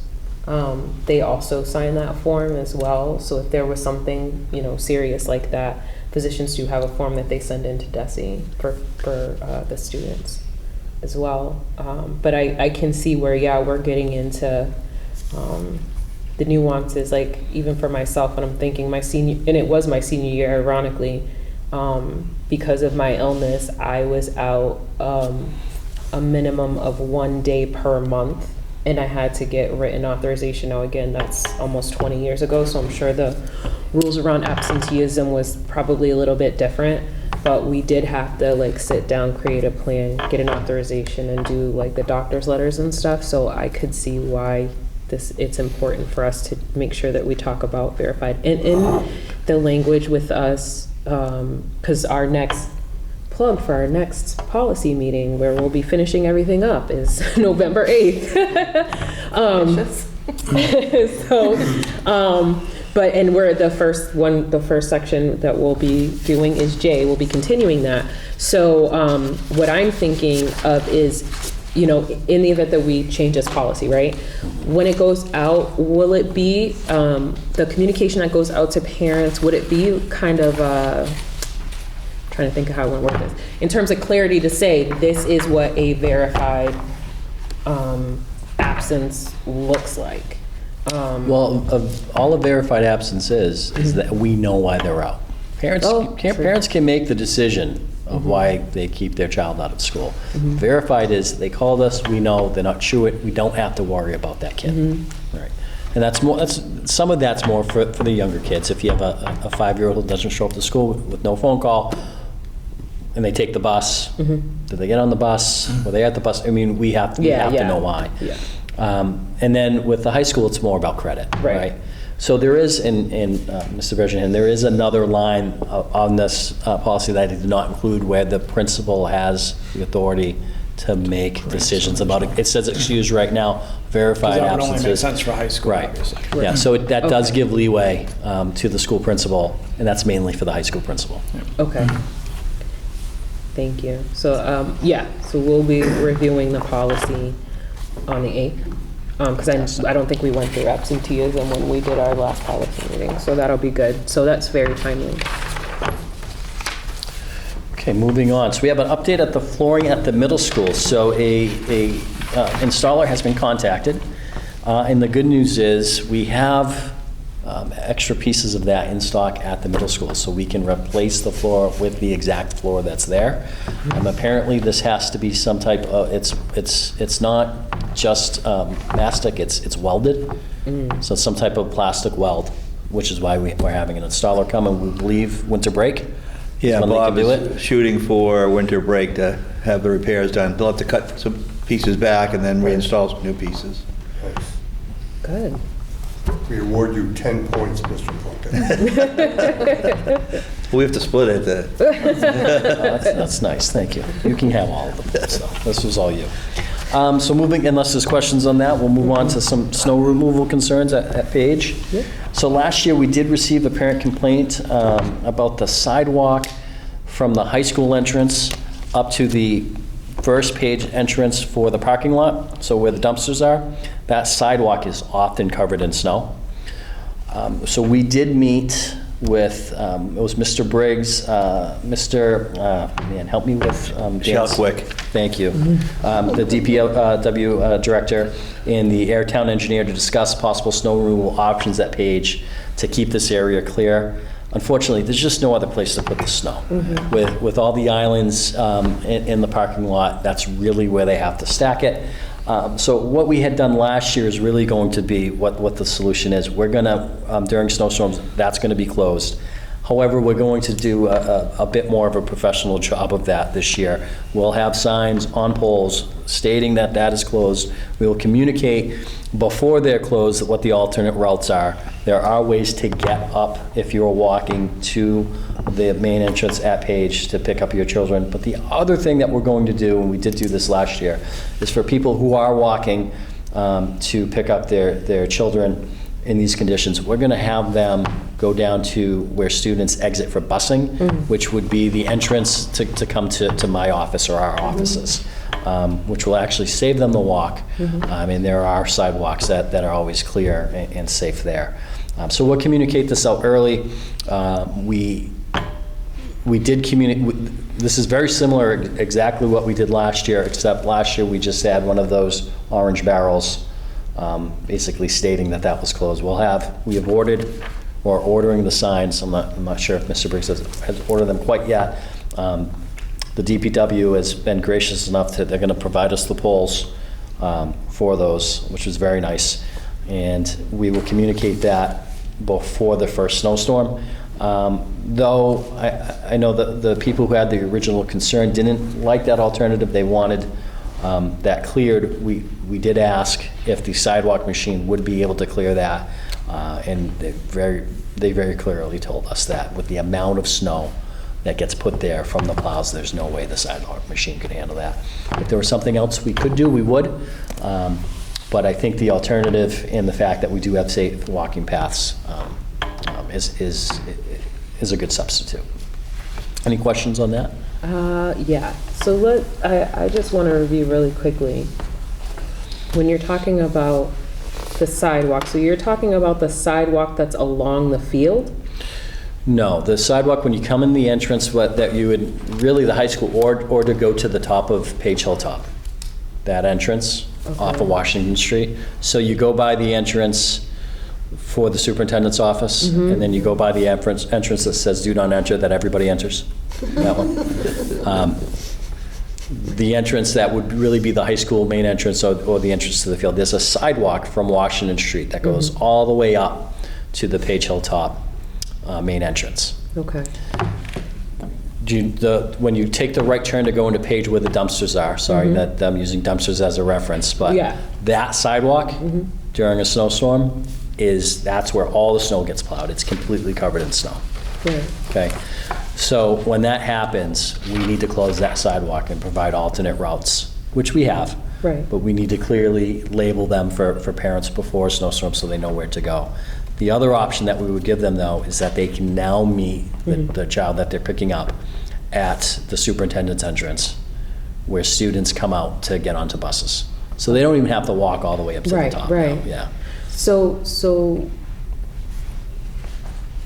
the need that we're meeting is just clear communication on where to go, it sounds like. And then the signage. So there was signage, it sounds like, before. Well, we had an orange barrel with caution tape. Yeah, this had never been. Okay, that's where I'm missing. Okay. From my understanding, it hadn't been a concern in the past. It was brought up by a parent, legitimate concern. It's a sidewalk, it should be cleared when it can be. However, there's no other place to put the snow. We had asked if they could lift the snow and push it further back off the sidewalk. The engineer feels that the machine that they have isn't able to handle that. Right. Okay. All right, thank you. All right, we have a sports update. Yay. I thought Mr. Kendall was going to do this one. I'm disappointed. I'm not as disappointed as someone else, but I'm disappointed. Winter sports registration is open. All winter sports will start Monday, November 27th. Parents and athletes should continue to register on Family ID and Sports U to get updates on tryout dates and times. We're excited that every single coach from last winter returns this year. It's a tribute to the dedication that our staff has. That's unbelievable. Thrilled.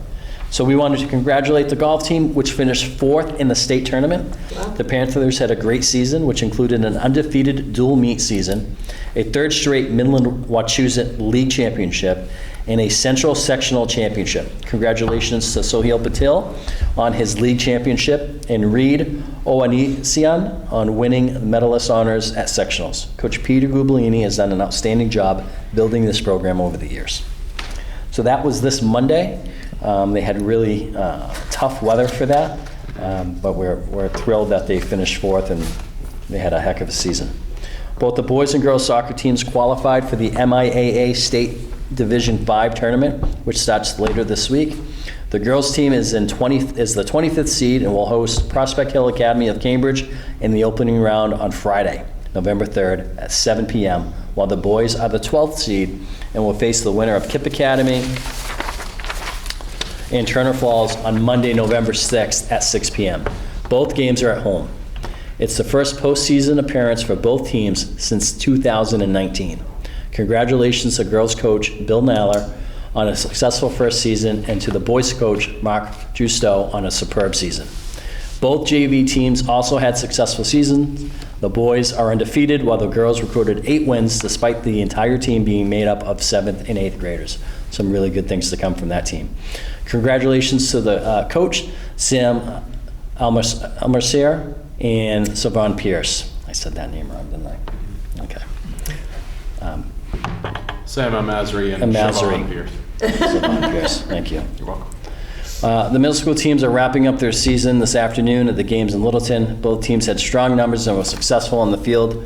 Coaches Josh Lanson and Liam Hatch did a great job this season and were able to play games behind the middle school thanks to the efforts of Bill Woodward and Jeff Thomas. The cross-country teams completed a successful team season with strong showings at Midland Wachusett League meet. The boys finished second behind the second place finish of Jake Leone and the top 10 finish of Cole New, while the girls finished third with top 10 finishes from Carolyn Mason, Ada Perwak. Coaches Chris Donovan and Mike Seguin once again did a phenomenal job with the program. Volleyball team finished its season with a record of 6-11. The JV team had a solid season, finishing 7-7. Coaches Kim Melanson and Sarah Ernst led the program this year. The football and cheer teams are still in action. Football is at Abbey Kelly on Friday night at 6, while we will honor seniors for football, cheer, and band on Thursday, November 9th, and a final home game of the season. Football still has games on November 17th on Murdoch and on Thanksgiving at Littleton. The JV team has a very successful season under the tutelage of Air graduate Steve Lawton. They will host Abbey Kelly on Monday afternoon. Air Shirley is likely to be the site for the MIAA soccer and football games. Depending on the matchups, those games could be announced for the week of November 13th. That is all for the sports update and the superintendent's update. Awesome. So we're going to move to ongoing business. So the first is going to be the superintendent's evaluation. So Adam, you're going to have to wait on pins and needles for another time because we're being very thoughtful in our evaluation. So I am going to push the superintendent's evaluation back just because we have a couple more items that we're looking to get in on that. And now I guess I'm gonna move on to Mr. Plunkett and do the update on the high school gym repair project. Yes, thank you, Madam Chair. There's a memo in your packet, but I'd just like to summarize what happened on Wednesday, October 25th. We had our bid opening. We had 2 bids. Yay. We had RH White Construction Company from Auburn, Mass. came in at $186,316. And Nealon Construction Corporation out of Medford, Mass. came in at $157,100. So both bidders were deemed to be responsive. The Nealon bid was lowest by $29,000 compared to the RH White Construction proposal, and has been awarded the contract for the Air Shirley Regional High School Gymnasium Wall Panel Repair Project. Keeps getting longer and longer, the project name. And as far as financing, we would like to use the $63,000 we received in insurance proceeds. And that would leave, we would need a transfer of $93,914 from the Capital Stabilization Fund.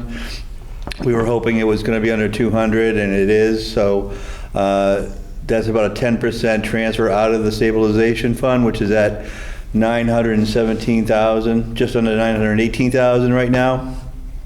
And after the transfer, that balance in the capital stabilization would go down to $824,000. The maximum balance we can have in that fund is 5% of the member town's total assessment, which is $1.1 million. So we'd be about $300,000 underneath that cap. And we'd be able to address replenishing that with E&D in the spring if the committees will. Madam Chair, I think we need a motion for that to transfer.